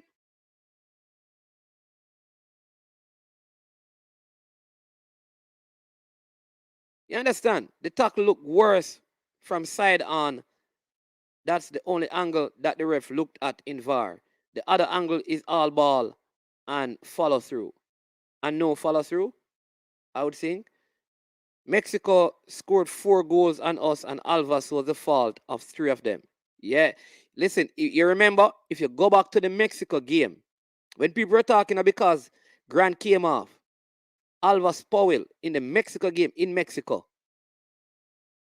really, one of those goals was his responsibility. You remember what happened? Listen, this is what I can't understand, because even in that Mexico game, what happened? Remember, you remember one of the complaints we had that we had 3 right backs? Was that the game? I was still conceded. So it is a problem. It is a problem. I have a call coming in. Caller, welcome to I Am Sure Sports. Big up I Am Sure Sports. Bless up. Yeah, man. What say you about the game last night? I never watch it really, over military going on. Maybe I take some highlight and things. I couldn't get. But you know, no. After the game done, Mr. So man, never know. So the man them take the things to serious. I cry. Me hear the man, a man I cry, brother. And me I say, Shano. It makes me I wonder if I was feel like a team down at Westmoreland, Jamaica player or Mexico, make the man them a cry and a go and stuff. Because me don't know, the people them we are crying, the people them we are complaining about them disappointing, It's because expect them expectation too high. Me expect as patriotic Jamaican we supposed to expect some things. But if we couldn't beat like a team where we played before that not friendly, how we are gonna beat Mexico, man? Come on, man. Be realistic. What we have to do now, answering your question, the caption on your video is first, I don't know if this can salvage. This venture can salvage. But personally, I hope it can. I wish it can. Other than that, if it don't happen, what we need to do is get behind this program locally and in our community and build back the thing like how it used to be leading up to 1998 and move on from there. So, but if we are going to sit down and cry and we are going to blame everybody and everybody have to get the fine finger up and get blame, that now solve no problem. All we do is trying to fix the blame, and no one is fixing the problem. And that's the thing. No, man, get your people them, and we get everybody, and we try to get everybody. And that means when I look at game I play, we take the money and we go watch the game and those kind of things. And support football and build back better. That may I say. Because the goalkeeper complaining and crying and blaming the coach and blaming players. That now make it better. So if we have some bad player, all we have to do is still build some better player for the future. So it go. Yeah, but we still have to. That is totally right. But we have to look at like what could have been done differently. You have to understand that again, to the person, right? The person who is now residing in Jamaica. I mean, you guys probably in America, you have other things to look for. Yeah, you understand? You have basketball, you have the NFL, you understand? For the person in Jamaica, this is it for us. The person who is living here. So they are going to cry. They are going to feel it. Their emotional response to this whole thing is going to be different.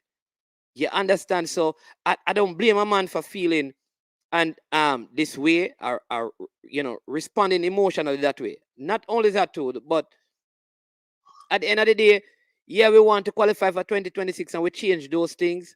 But we to say that it is not realistic for us to beat Mexico. We were two mistakes away from doing it. Two mistakes. That is not true, man. We lose to Mexico, man, and that's the reality, man. Everything else what we are going to talk about is fantasy. The reality is we did not show up to beat Mexico. We couldn't beat Mexico. Mexico beat. You mean? And we have. Well, you accept that. No, How what you're saying, in other words, you are saying that we couldn't beat Mexico because it happened. Yeah.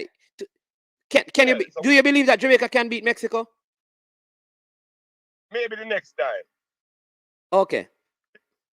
If we build have a better team and have the people playing coordinated football and we get with best 11 to put on the floor and the best subs and work out better. Yeah, but last night that we are talking about.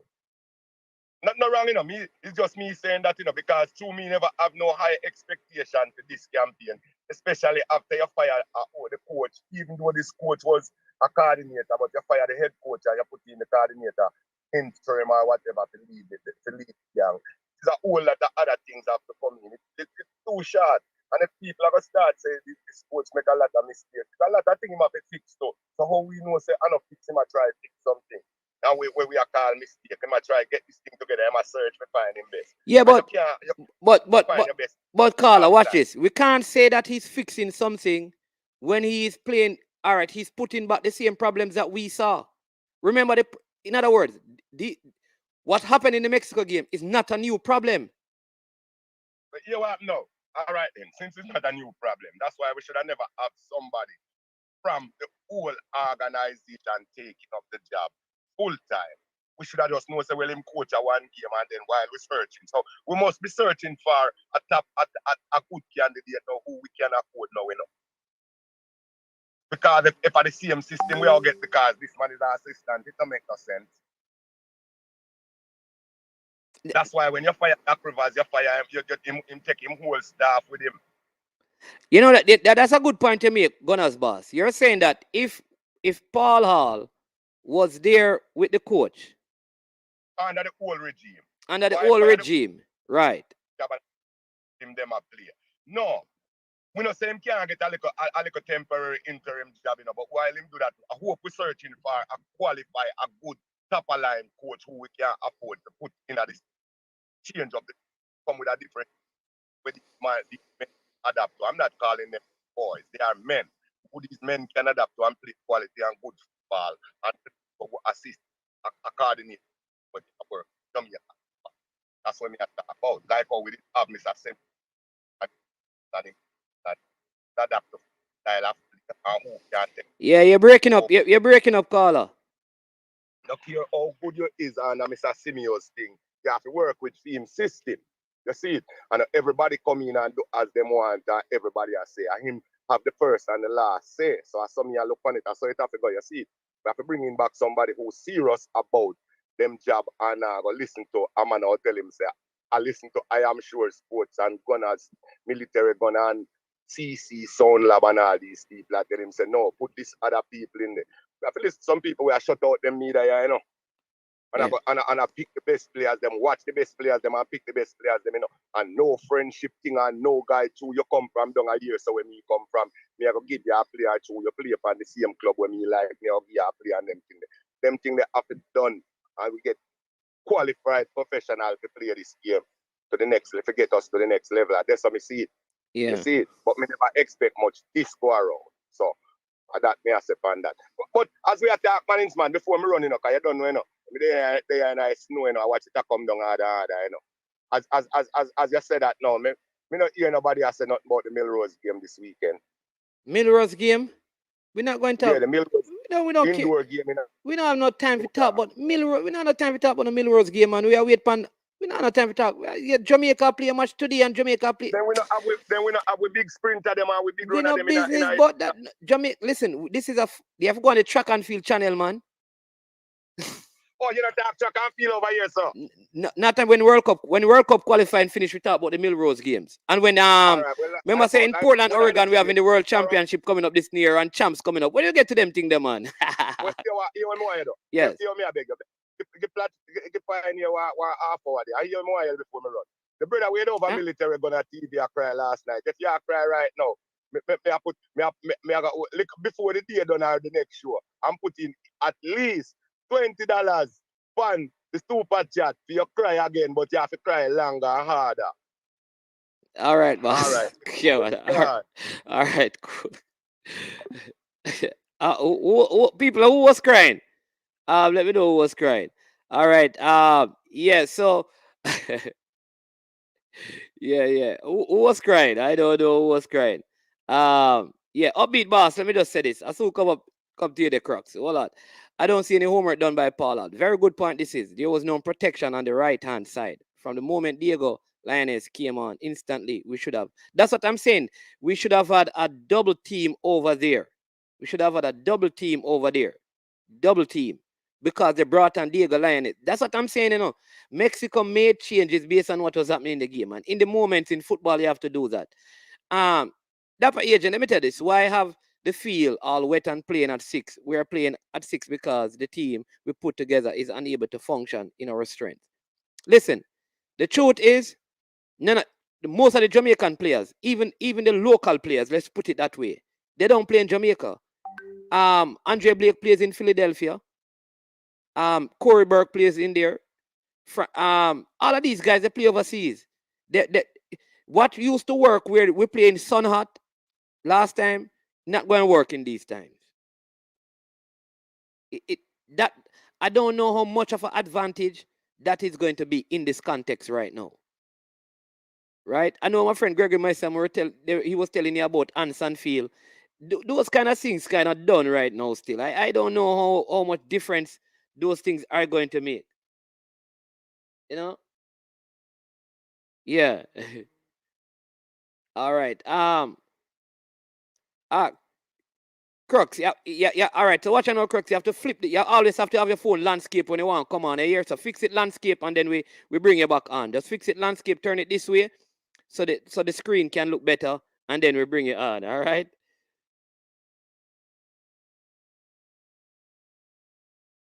Yeah. You did not send the message. Let me take this one from Eagle Republic. So many comments coming in. You did not send a message to Paul Hall. Albert did not take the iron boot off. The man could not get off the ground for the 2 crosses. Listen, me red flag them on the last. Listen, I think some players need to, at a certain point of their career, just focus on club football. Focus on club football. Focus on club football. Focus on club football. That's what I think. So Mexico use the climate. So you believe that if we played in the 12 o'clock sun, it would have helped Jamaica? I don't think so. With Mikel Antonio East and Pinnock starting, Daniel Johnson starting, Ravel Morrison starting, I don't see how playing in the 12 o'clock sun would have helped us. In my humble opinion.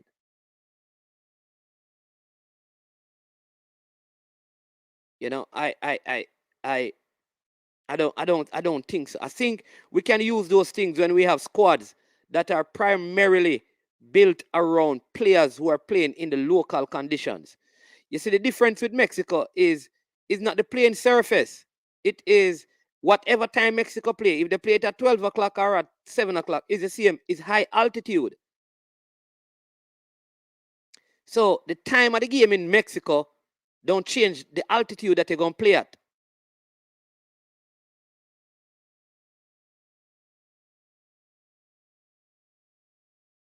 Understand me? So I don't know. I think we have to use. Listen, I am telling you, man, brethren. Listen, I tell you why these things. Hey, I have a drive go match, go through toll, and seal come down, man. You understand me? Boy, may I tell you. May I tell you, may I tell you, may I tell you. May I tell you. Easy, For those of us who are here. Oh, Gunners boss. I think we get the with people. We get the video, of the man crying, We'll see if we can find it, Think we get the video of the man crying. Because I don't know, who was Dima, you know who was crying? Let's see if we can find the clip of the man crying,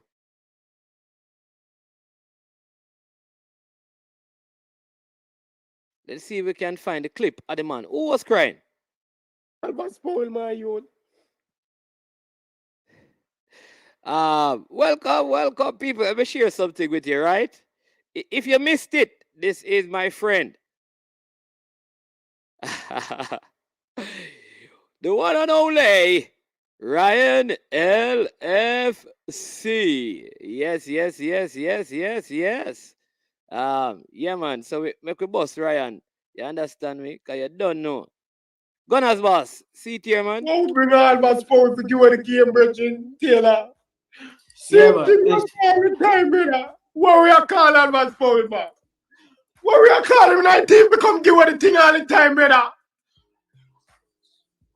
Well, you just pain me from the bottom of my heart, Bridget. I tell you that, my youth. I tell you that, Bridget. It pain me, Bridget.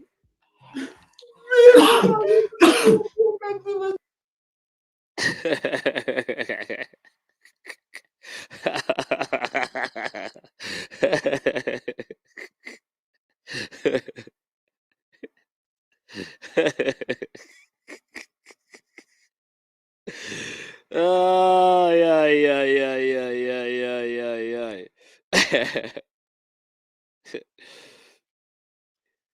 All right, people. Here's what I'm saying. If we are going to use the sun, if we are going to use the sun to our advantage, we have to change the entire construct of the team. You can't play in 12 o'clock sun and use players like Mikel Antonio, even Leon Bailey, and Ethan Pinnock, and Mariappa, and Ravel Morris, and Daniel Johnson, and Bobby Reed. You're going to have to take out all of those players because these players will not be in Jamaica to spend enough time like Paul Hall and Fitzroy Simpson, Dean Burton, and live in the condition. They're not going to manage it. So we're trying to make an advantage for us. Go and also serve as a disadvantage because we're going to have to change the team. And we are saying that, most of us are saying that right now we don't have enough players locally who are good enough to be in the team. So if you do that, then you're going to put out a worse team out there based on what people have been saying about the local ballers, a worse team out there just to use the conditions. We still are going to lose.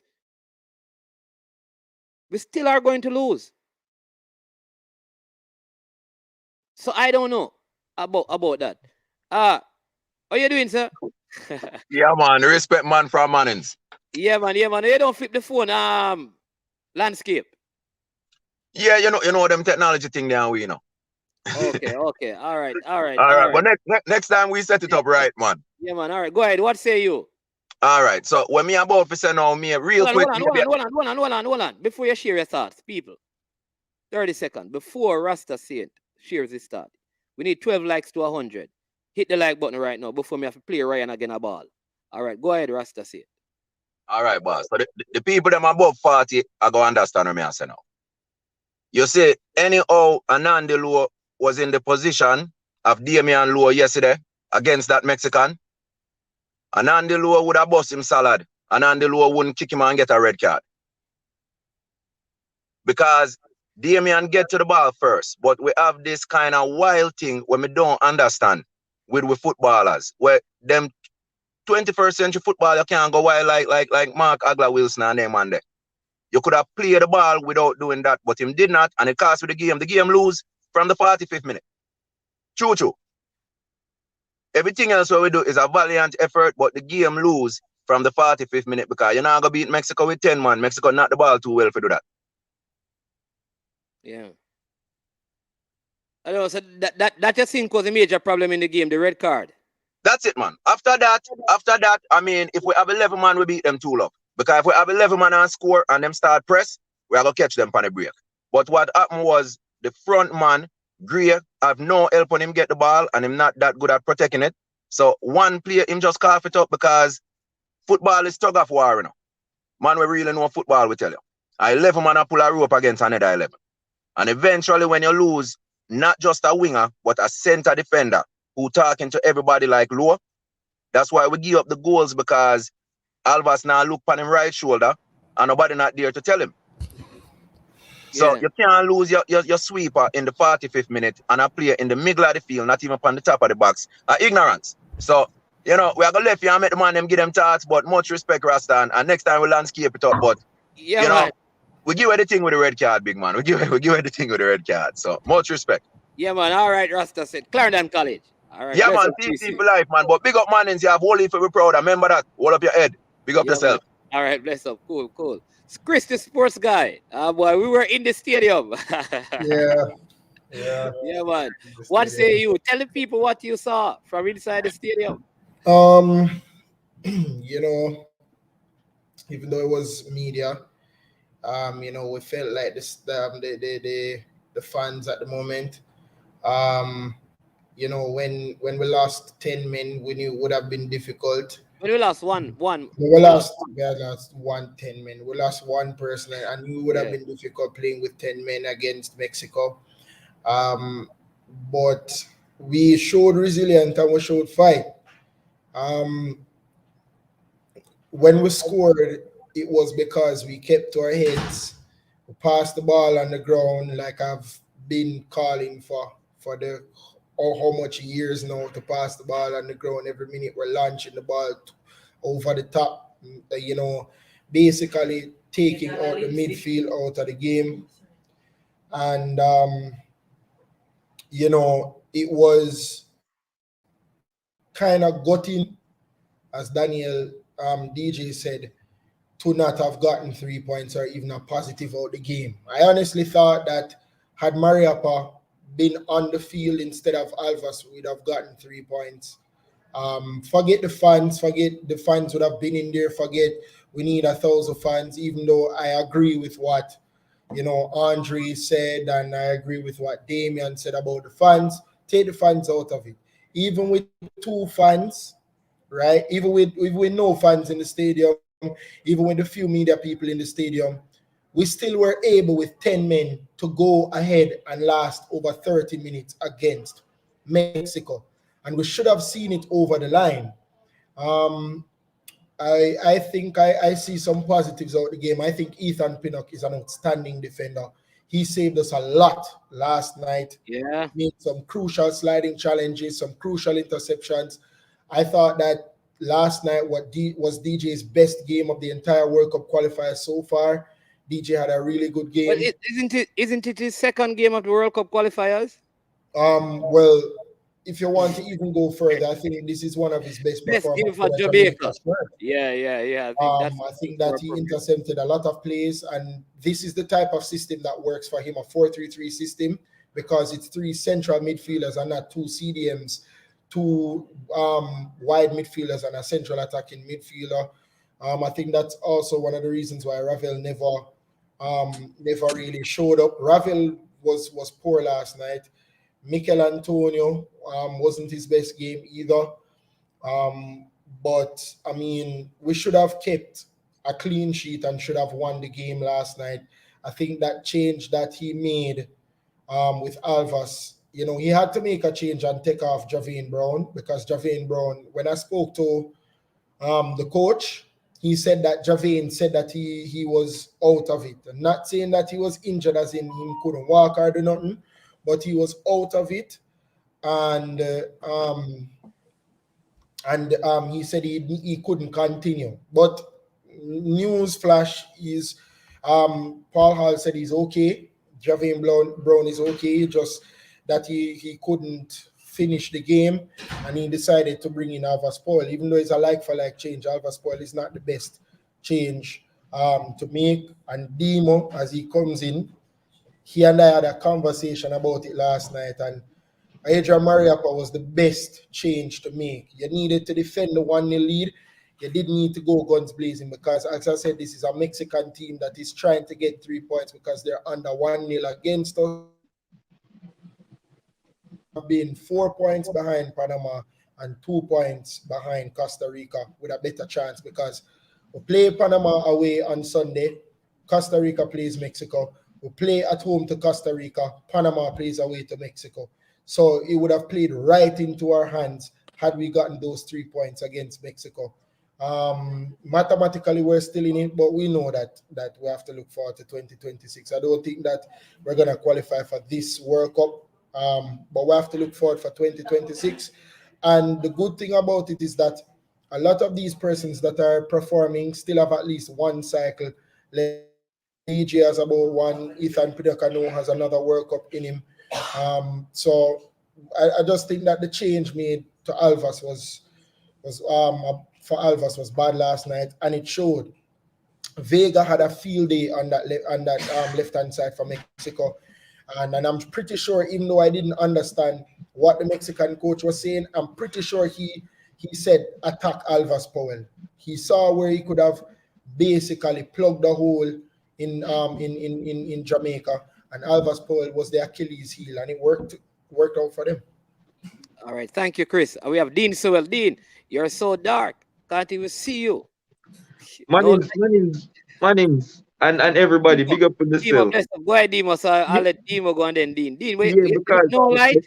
eh, We can't even see your face in a two face. You have two faces and we can't see any of them. Well, tell it's the him to black switch one on you the see light. today. We see, Jamaica we see cast the that. black, the black one. All right, go ahead, Demo. Yeah, because me literally have 4 minutes, so me just do one jump on for a second. Um, Listen, everybody's disappointed. I'm also very disappointed. I mean, I was on Ryan's channel when he was crying and everything, I came on and I told him that Mexico they were going to win the game 2-1. Hey, Because for me, why me I'll allow you if you come on? Because no, you come on with this 2-1 thing for Mexico, but go ahead still. hold on. No. But the thing for me is a lot of the times people think say like when you play a reggae boys thing, is like a FIFA game. Yeah. And you can just string together some good names on paper and it work. So for me, leading up to this thing, I think our preparation and the team chemistry was always going to be lacking. Yeah. Even though we get a new manager and all of that, we have a team chemistry to play together for a World Cup campaign. I just didn't think that they would have enough time for gel. Yeah. And I thought that with the new coach and implementing. I don't even know if it was a new system that was implemented. I mean, all of us here were on your channel saying that, yo, this might be a back three, which I thought would have been a great option with the players that he recruited. I don't know if you remember that, man. Yeah. Yeah.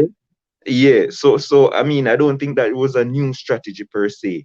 And so I just thought that the chemistry would have, cost us the game. And I thought that Mexico would win and they would just nip it. I mean, at 81 minutes, I was very happy that I was wrong. And then all of a sudden, one change happened. Two goals scored in the space of what, Worse in 2 3 history, minutes. worse at the Azteca And Stadium, brother, I tell you. yeah, and I'm not brag about not getting the results right or whatever, because obviously me they want to be wrong, because I'm all for Jamaica. But I just thought that the preparation. But the thing for me is, right, man, like when you take a stock and you take out Alvas from it, and him forget most of the blame. But when you look on the stats of the game, did we really deserve to win that game? Like we were outpossessed. Like it was 75% possession to Mexico, 13 shots, must nine on target. Andre Blake had to make a brilliant save in the first half. Like our goal Demo, came. but listen what you just said. He had to make Mhm. brilliant save. He only made one save for the entire game, Yeah. But I mean, like you were saying earlier, to remember they were camped in our half after obviously we went down to 10. Yeah, but when you look at, and obviously goals are what's more important, and they were leading and we And were the last leading 10 minutes, 1. listen, once they scored the goal in the 83rd minute or 84th minute in the second goal, the rest of the game, They just possess the ball, so their It- possession stats would have yeah, increased. And in the first half, they had major possession as well. But I would yeah, say this, that when a red carded player is red carded, it's kind of hard to kind of measure the stats that way. But I'm going to let you finish because I know you have. yeah, You yeah. have done it. Come make a run right now. And I mean that's just the question I want to leave with. Like in totality, sure goals win us games. Sure a lot of teams win games with 10 men before. Sure, we were leading 1-0 until the 81st minute or whatever it was. But at the end of the day, we didn't get over the line. And we can blame a player and blame whatever, the sub and whatever. But in totality, did we actually deserve to win that game going into it? That I just somebody you want to leave it. So big up yourself. Everybody Yes, continue yes. to like, share, subscribe. Man is mad. Make sure you play that Ryan video Yeah, again. we That go, is we go, we classic. go end the show with the Ryan crying when we get there. Big up, guys. Big up. Hey Ryan, don't copyright it through me a play up all in brother. Don't do that thing there. Dean, what say you? This is Dean Sewell. I know you're not able to see him clearly. All right, but you will be able to hear him clearly. Go ahead. Well, which part will start now? First, if you have a chance to win the game, you would have hope you can complete the task at hand. That is the first and foremost thing. Changes, the two wing back changes, as I explained to you, man, was very needed. Even I never see it, I never say Brown raise the man to Paul. Me hear Paul explain all of that. But there is a play in the game where you can see the ball break down our right side of the field, within our half, deep in our half, and then practically a jab. There was a next play where the ball outside and him hands and him knee, it practically looked like him a breach 3 meters. At that point, me watching the game said, we need a sub for Javier. I can explain that part, Dean. Let me quickly. So a ball came across and he jumped up to head it. He hit the ball and it was like going out for a throw. He wasn't able to close down the player because you saw him having cramps. I think from there. No. That's I'm telling you about plays before that point. Okay. Right? And I said to myself, he's spent. We need a sub for him. Now, we get the sub, but I tell you guys this months ago. Right? Alvas always out of position. Always look like him always him back is always a run facing him goal and recovery. At that point, you're in trouble. He's not aware of where his marker supposed to be, and especially if you're not getting any help from your outside midfielder. Okay. Second thing is, we have to look at all the goals we've been giving up, what they are coming from. Crosses. So we are yet to address the problem that's causing us, whether it be late in the game or early in the game. Crosses. We started the game, as I explained here, I got on about 15 minutes in the game. So from what I saw early, we were defending deep in our half. Over it be, we had great communication, we had great movement, we had great marking. So Mexico wasn't able to break us down, and even when they get into areas that look like that, because we're rotated so good and we cover, they had to pull the ball all the way out again to come back. No, Lowe get a red card without one. That red card to me, I don't think it should have been a red card, but the ref call it what it is. Without a 10 men. We get a goal, we're still low pressing.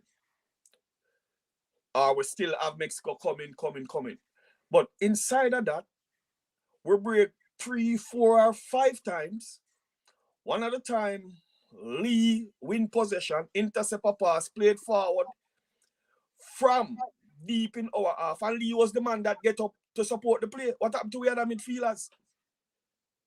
So even when we break, remember, Mexico have to throw everything at us because they want to get a goal. Not saying we can go with 7 players and be open to the counter attack. But when we go forward, we still have to try score. One goal is not a comfortable lead. You understand? Gray get one, Johnson get one, break, no one. We turn over the ball, they come back as well. Fisher, not Fisher, Flemings.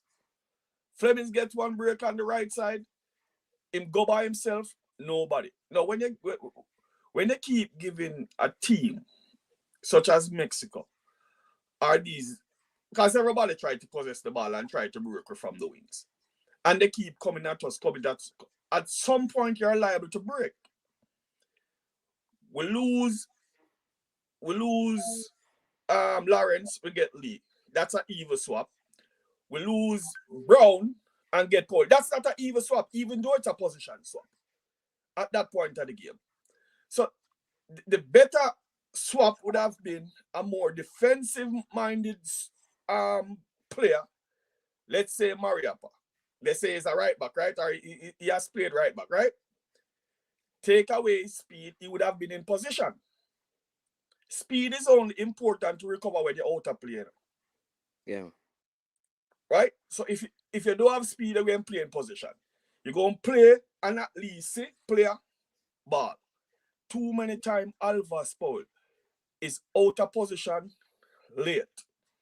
We can say it's Paul and it's not Paul alone. Blake out of position on the two crosses. That is why why he was the second goal also scored on his near post. He was late, he was out of position on the two crosses.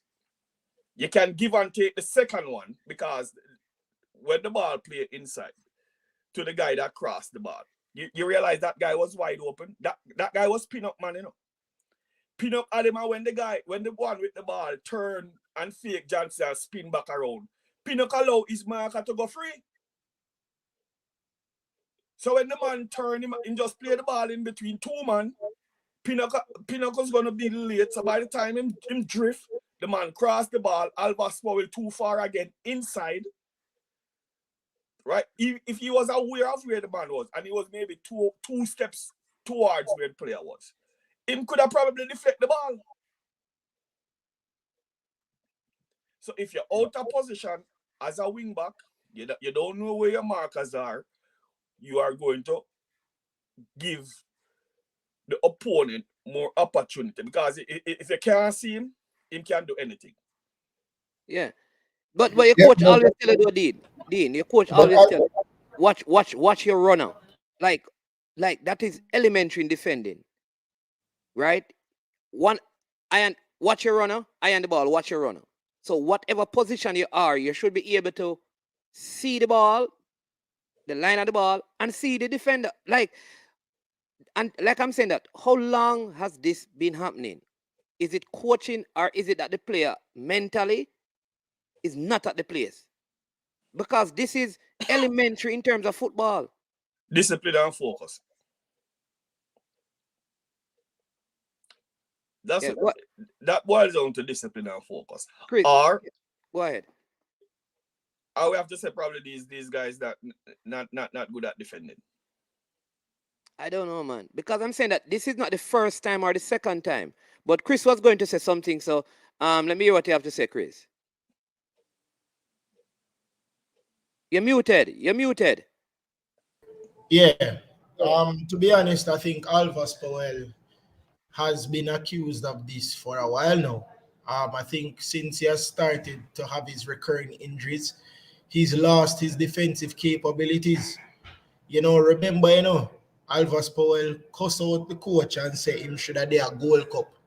And to be honest, Chris, may I continue a little? You can't lose your defensive capabilities, Papa. Yeah, you can. No, man, you can't lose your defensive. Yes, you can. Chris, no, yes, you can't lose your fitness. You can't injury. Injury. No. Remember, injury can allow you to decrease your defensive capabilities, brother. I've seen it a lot of times. No, man. What you lose is your pace. You lose your fitness. Pace has nothing to do with defending. Pace has nothing to do with defending. Chris, I take it. Chris, I can tell you this right now, that if you put me on the field to play defense, the only thing you will see is that, boy, I'm not as fit as I used to be. So right, Dean? What I'm saying to you, Chris, if you put Dean Sewell now on a field and watch him playing in his age group, his capabilities as a defender have not changed. He has just aged because it is not tackling. It is a mental. Okay. From All right, what So Chris, you let lot, me ask Chris, go me ahead. also ask you something. Yeah. yeah. You can juggle the ball, right? Mm-hmm. All right. You get injury when you come back. Can you still juggle the ball? I can. Yeah, because that's something where in brain you. You're so accustomed to doing it. Yeah, but It becomes juggling a the part ball of you. is different than defending, Dean. Yes, man. That's Yes, man. I tell different, you. way different. So that is something you can't compare oranges and apples when it comes to that, because juggling the ball has nothing to do with that. Defending and All right. juggling the ball is Hold two on, hold different. on. Have you ever watched? You think Walter Boyd has lost his skills?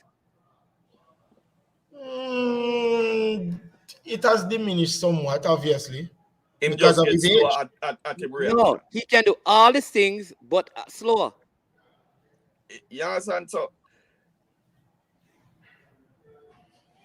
Anyways, you guys but didn't these think are that he these are was the things. defensive Finish your when No, point, at Chris. all. We sign up for cut. here's what Finish I your know. point. You know what I did, Dean? After we spoke, and somebody said it to me, and I checked it out.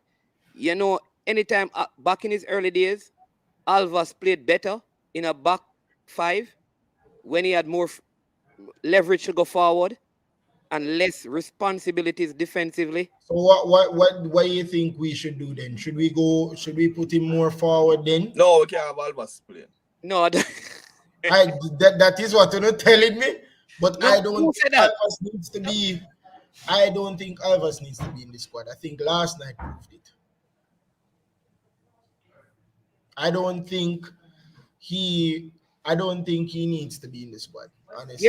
Here's what Rob Smith has said, which is true. He says, lost his ability to recover from his poor positioning.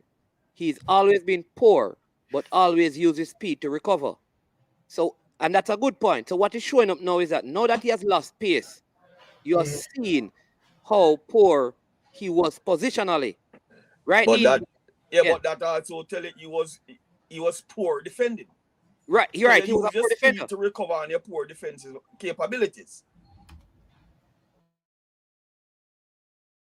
Lose your, Um. you Ball. can lose your pace. You can't lose your defensive capabilities. So Alves Powell. I realized that Vega, who is the number 10 for Mexico, had a lot of time and space. Lot.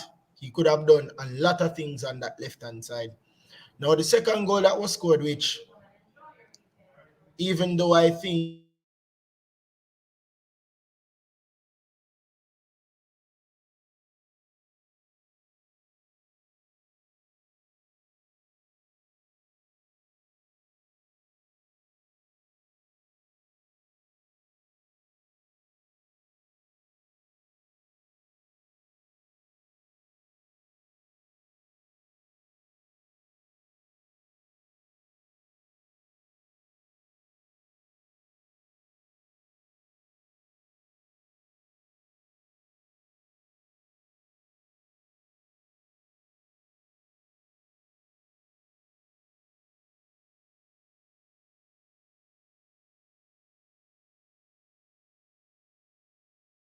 Like I saying that Mexico no, I brought said on. push on that side. Listen No, to they me. weren't. No, man, Chris. Manins, listen to me. I said, No, but Manins. listen up. Hold on, Manins. Listen to me. I said they mostly attacked on that side No, Chris. since Alvas came. No, When Chris. Alvas Listen, came Chris. on, Manning's man, it was Chris. mostly that side that they Chris. attacked I on. put it to you, Chris, that 8 of the squares that came on, I put it to you. Go and count them. 8 of the squares that came on when Alvas came from the right side when Diego Lioness came on. They double team over there where Greg Lee was. The 2 balls came over there. So Alvas was not under pressure. It was the same Vega. It was on the other side that they brought on Diego Lioness. They brought 3 changes on. They took out their Funes Murray. They stopped playing with a central striker and put him over there. They also brought on Diego Lioness and put him over there. And so every time they had an Put him over overload where? on that side, on the right-hand side, they're coming down the right. So Greg Lee, no. Lioness, the number 5 they attack? No, Diego Lioness, the forward, the winger who came on. Their top winger. All right. All right. Let me explain. This is Something. not going to go anywhere. This No, is let, not no, necessarily not going to go anywhere. Okay. So let me Listen, make my point what because Mexico guys, what Mexico did is what they were consistently doing, especially during the course of the second half. Play the ball side to side, try to get around you on the outside to get across it. On either side of the field. Right? It wasn't just on our right side of the field alone. It was more on the left side.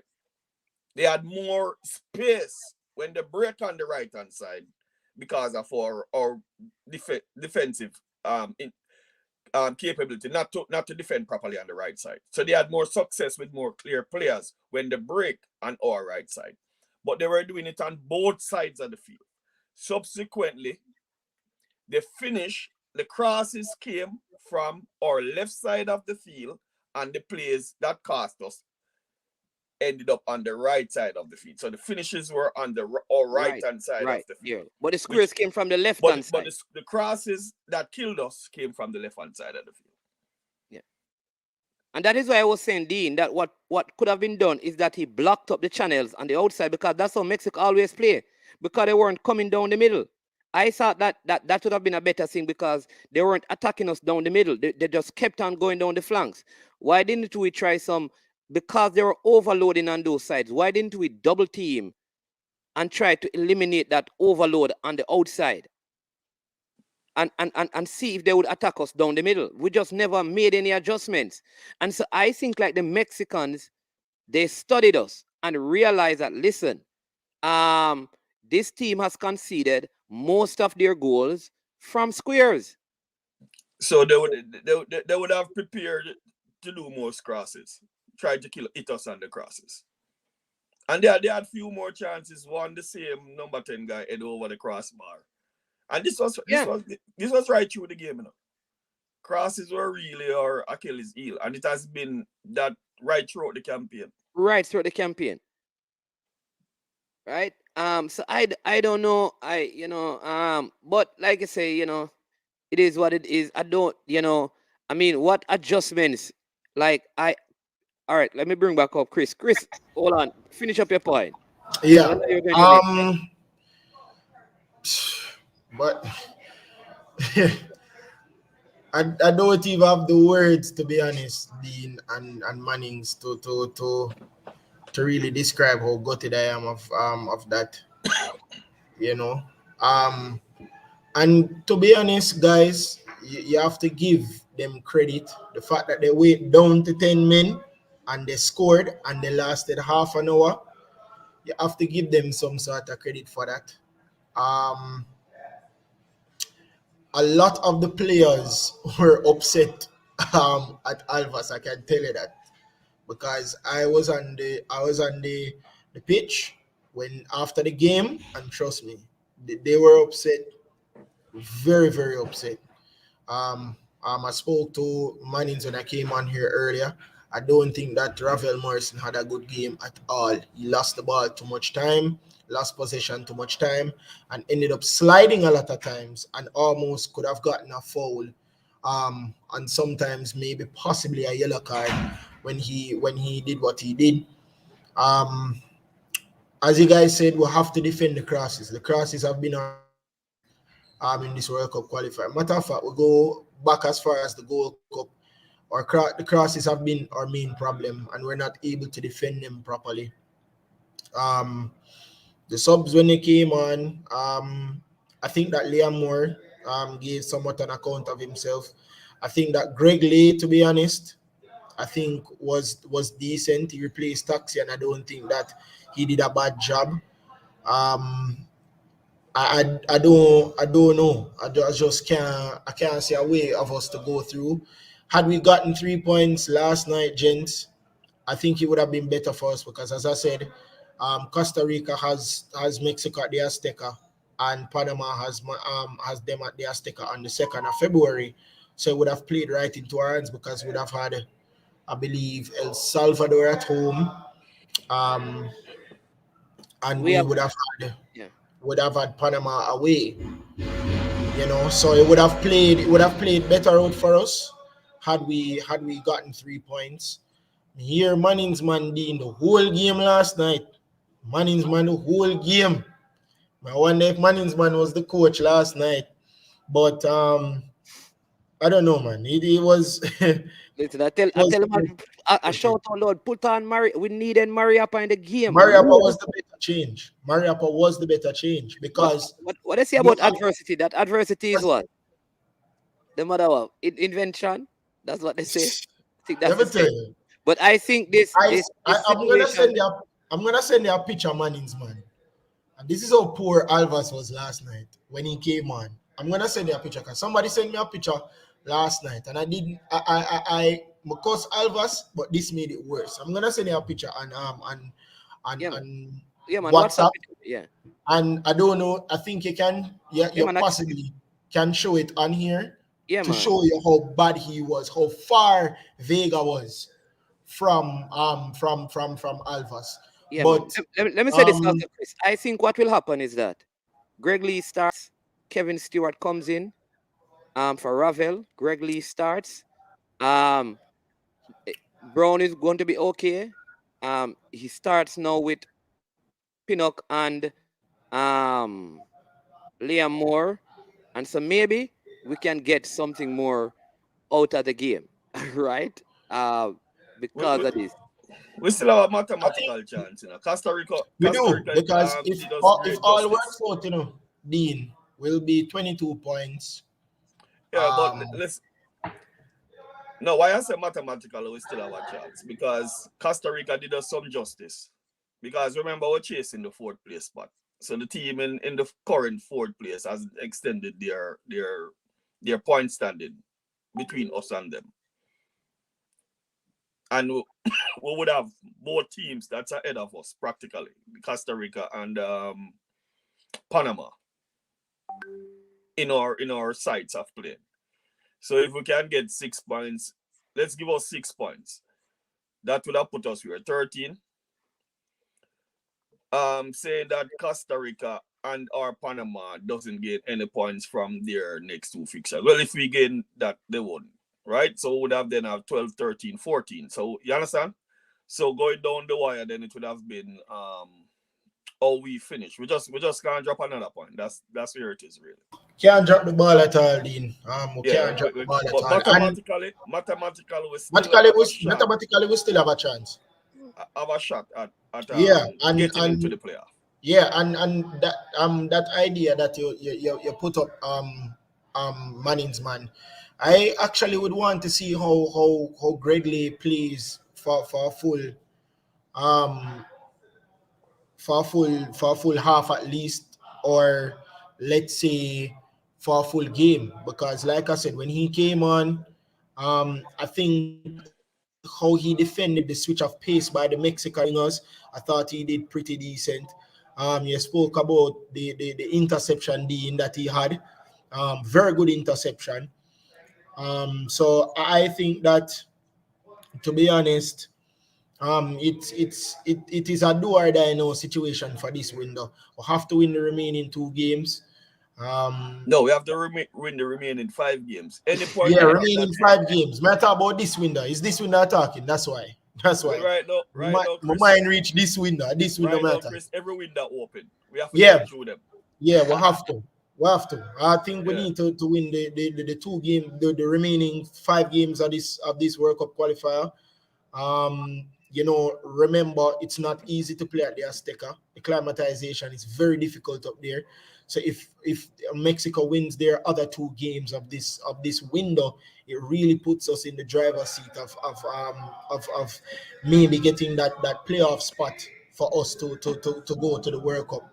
But you see, these kind of situations, it really speaks about the character of a team and what we can do to really qualify for a World Cup. Because to be honest, it's not over. You cannot really put dejection on players, because mathematically we still have a chance of going through.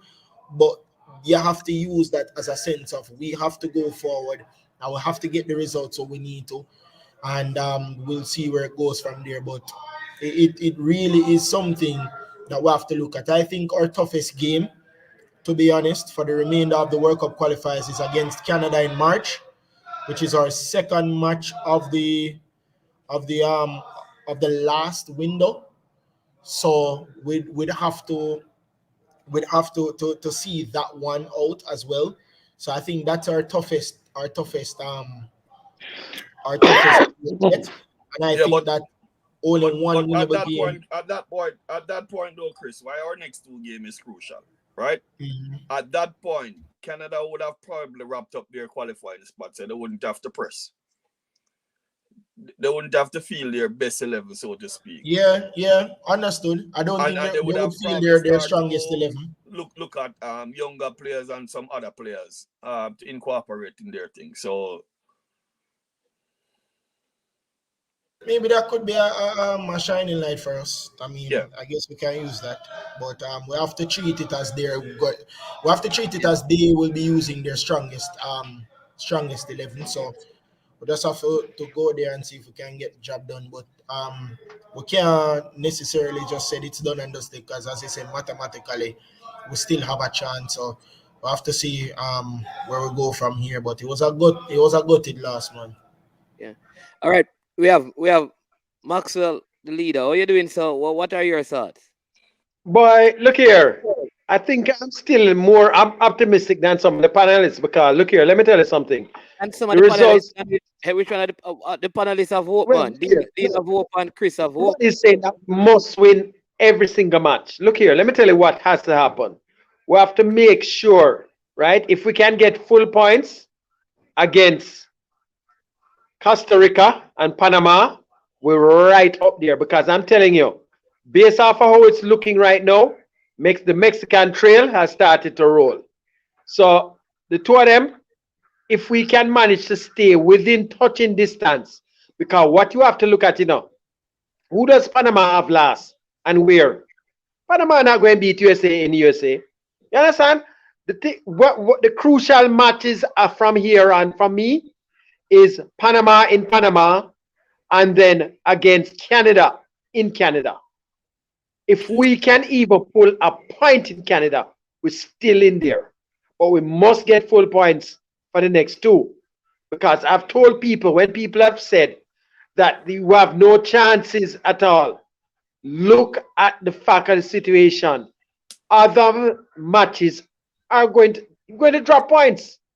But they're going to drop points, and so said, so done. And both of them, unless some of them do a miracle and turn over the Mexican train, I don't think that's going to happen. So we're very much still in there. It's just that um, it might go down to that last set of matches. And the good thing is, we are at home for that last match. Panama has USA and USA, regardless of which team USA is putting out there. USA not going to lose on home side. Yeah, unless Dean. the referee, you can't say they won't lose. Yeah. The ref might just help them. We don't know that, but as I say, coach, the next two games is where we have to jump through those windows, right? Mathematically, we are still in it. The next two games is very critical to our hopes. If we drop a point anywhere within those next two games, we're in for trouble. Yep. Yeah. Mhm. I don't know. I still think we have to believe, but I think this how this game panned out, it may be important as we get into the Panama game. I would love to see Paul Hall even go to a box three in Panama with Mariappa, Moore, and Pinnock, and start Greg Lee Look because here, it's Mariano, Moran Pinot, have to find a way to have the three of them on the field, man. We have to find a way to have the three of them plus Greg Lee on the field at one time together. I'm telling you. Greg Lee, a lot of people, guys, I don't know if you guys have watched. Every time he has played, he has when played he well. played in Saudi Arabia, Greg Lee was a standout. He did very well. He outshined Taxi, and people are wondering from the time. I think if he did not get injured, he would have taken that left back spot. And let me tell you, he went in and played right back and did very well there. To be honest, for me, Coach Hall, do something unconventional. You have nothing to lose now. Think about it. You have nothing to lose. I would try it. You understand? Instead of just swapping him for taxi at this stage, I keep taxi out there. I don't have a problem. And put him and put him over on the right back. It can't hurt. I don't think so. Yeah. Listen, Chris, I want to thank you for coming on. I know you have to run. So thank you, Chris, for joining the show.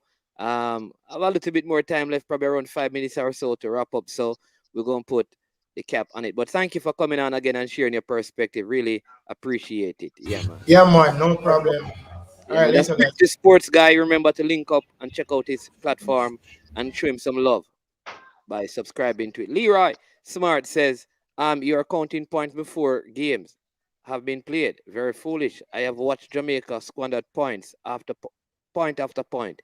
We will not put together a 4-game winning streak.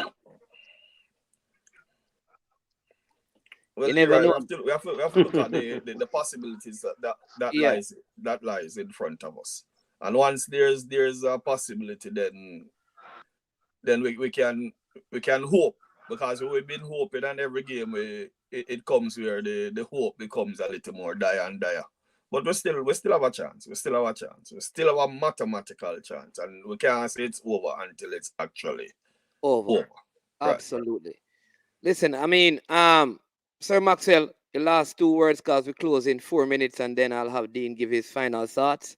Because we have to now begin to even plan our next show for the next game that is ahead of us. So just give us your final thoughts, and then Dean, I'll have you give us our final thoughts, and then persons who have not yet liked the video, please go ahead and do that. If you have not subscribed, also go over there and subscribe to the platform right now, and then we're gonna play for you again that clip of the passionate vlogger Ryan LFC crying at the end of the game. But Sir Maxwell, go ahead.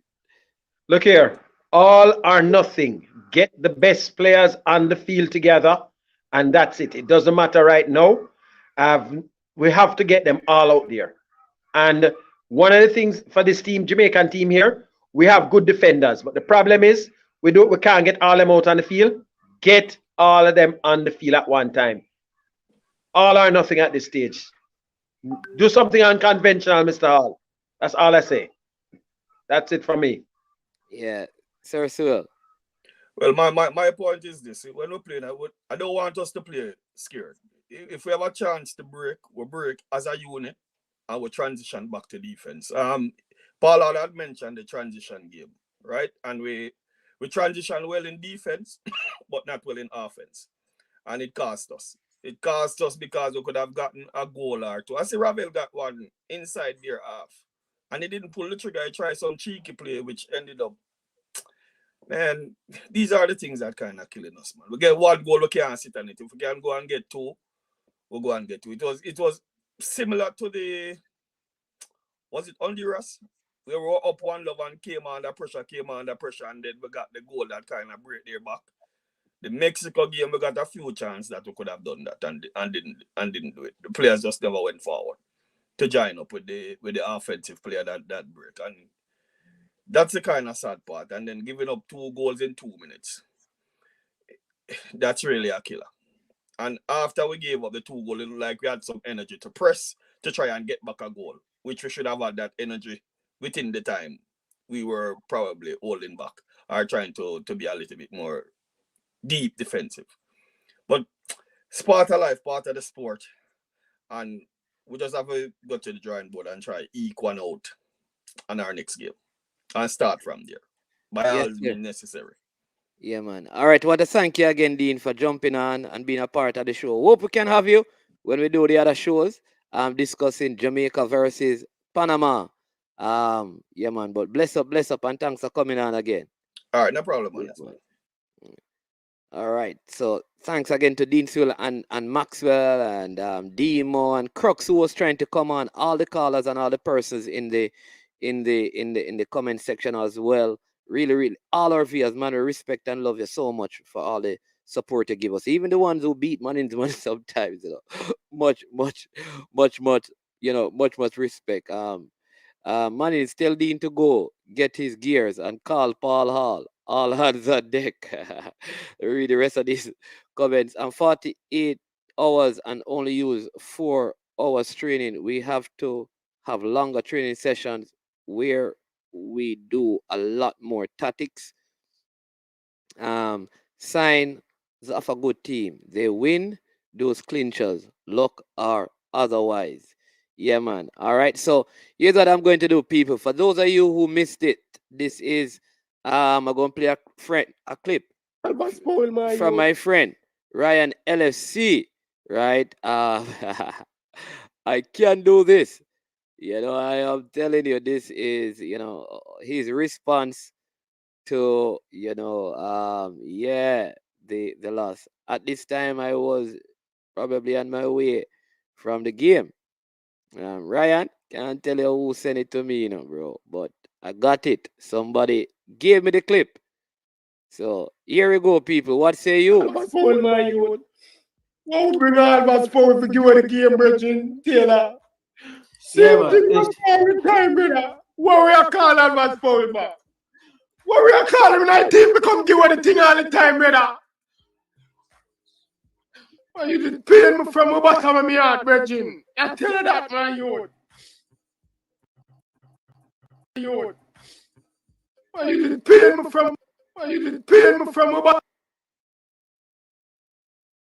of my heart, Bridging. Pain me from the bottom of my heart, Bridging. Pain me from the bottom of my heart, Bridging. I tell you that, man. Pain me from the bottom of my heart, Bridging. I tell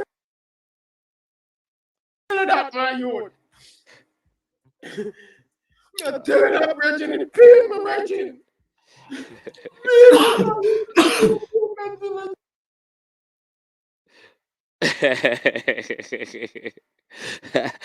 Don't worry, people. Nothing was wrong with the clip. I was just playing with the clip. You understand me? Star. Yo, it the easy, the easy, it the easy, the easy. People, you think it painful for you watching that TV? Check the people who are in the stadium. Check the people in the stadium, brother. It tough enough. It is such a tough thing, man, being in there. But again, I want to say a big thank you to every single one of you. Remember, at 4, we have an interview lined up with a next young Jamaican. Just doing well. Um, in his career. He's going over into Norway on trials.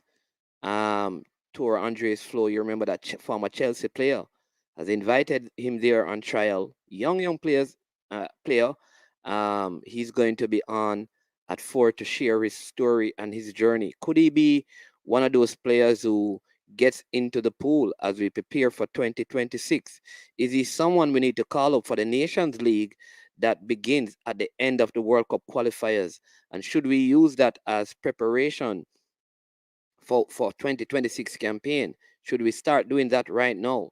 And so we're going to have a discussion with him, and I want you to join me and be a part of that. All right? Join me and be a part of that. Later today at 4. Yes, at 4. You understand me?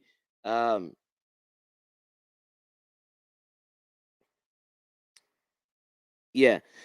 Right, so at 4 today, we're going to look at that. Again, we want to say a big thank you to our sponsors, Prestige Finance, lending a helping hand when you need it most.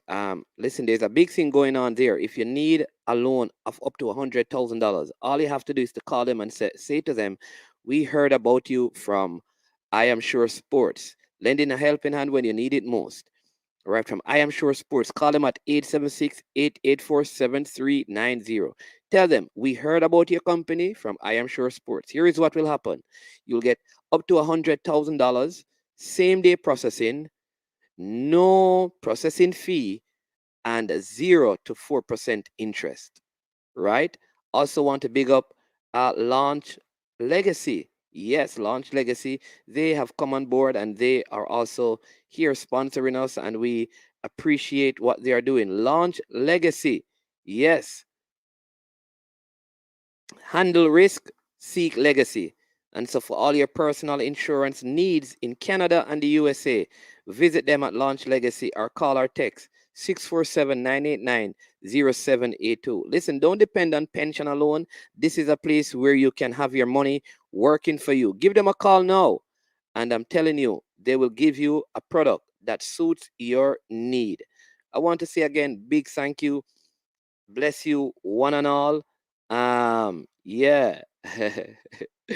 Yeah, man. Always good having you on. No worry yourself, Ryan. Many more years of heartbreak and stress. All right, is my friend, man. Boy. Yeah, man. I always pray for him, man. Ryan and I, we we communicate. Mr. Special Edition, Regine, where have you been, man? It's been a while. You miss all the NFL show. What's going on? Yeah, man. It's Ryan that a ball on the clip. Yeah, man. Ryan taking things serious, people. You understand me? So, listen, bless up one and all. So, I'm going to invite him on to come and see if he can replicate the same thing. I don't know what will have to happen for that same emotional response to be evoked, but we will see. you know. Yeah, man. But bless you again. Thank you for joining I Am Sure Sports again. If you have not yet, you're just tuning in, please hit the like button. Remember, we come back on at 4 for that special um interview. All right, at 4. Right. So hit the like button, and please make sure that you subscribe if you have not yet subscribed. That's your way of supporting the work. Hey, Eagle Republic, Bridget, that me I learned. It is not the best thing, brother. I'm telling you, if you follow Reggae Boys, Reggae Boys is reminding me of West Indies when you always think they're gonna win. I'm telling you, easy, bro. It's not easy, But going to the match again on Wednesday at the National Stadium, So we'll see. Better must come one day, All right. So see you at 4, one and all.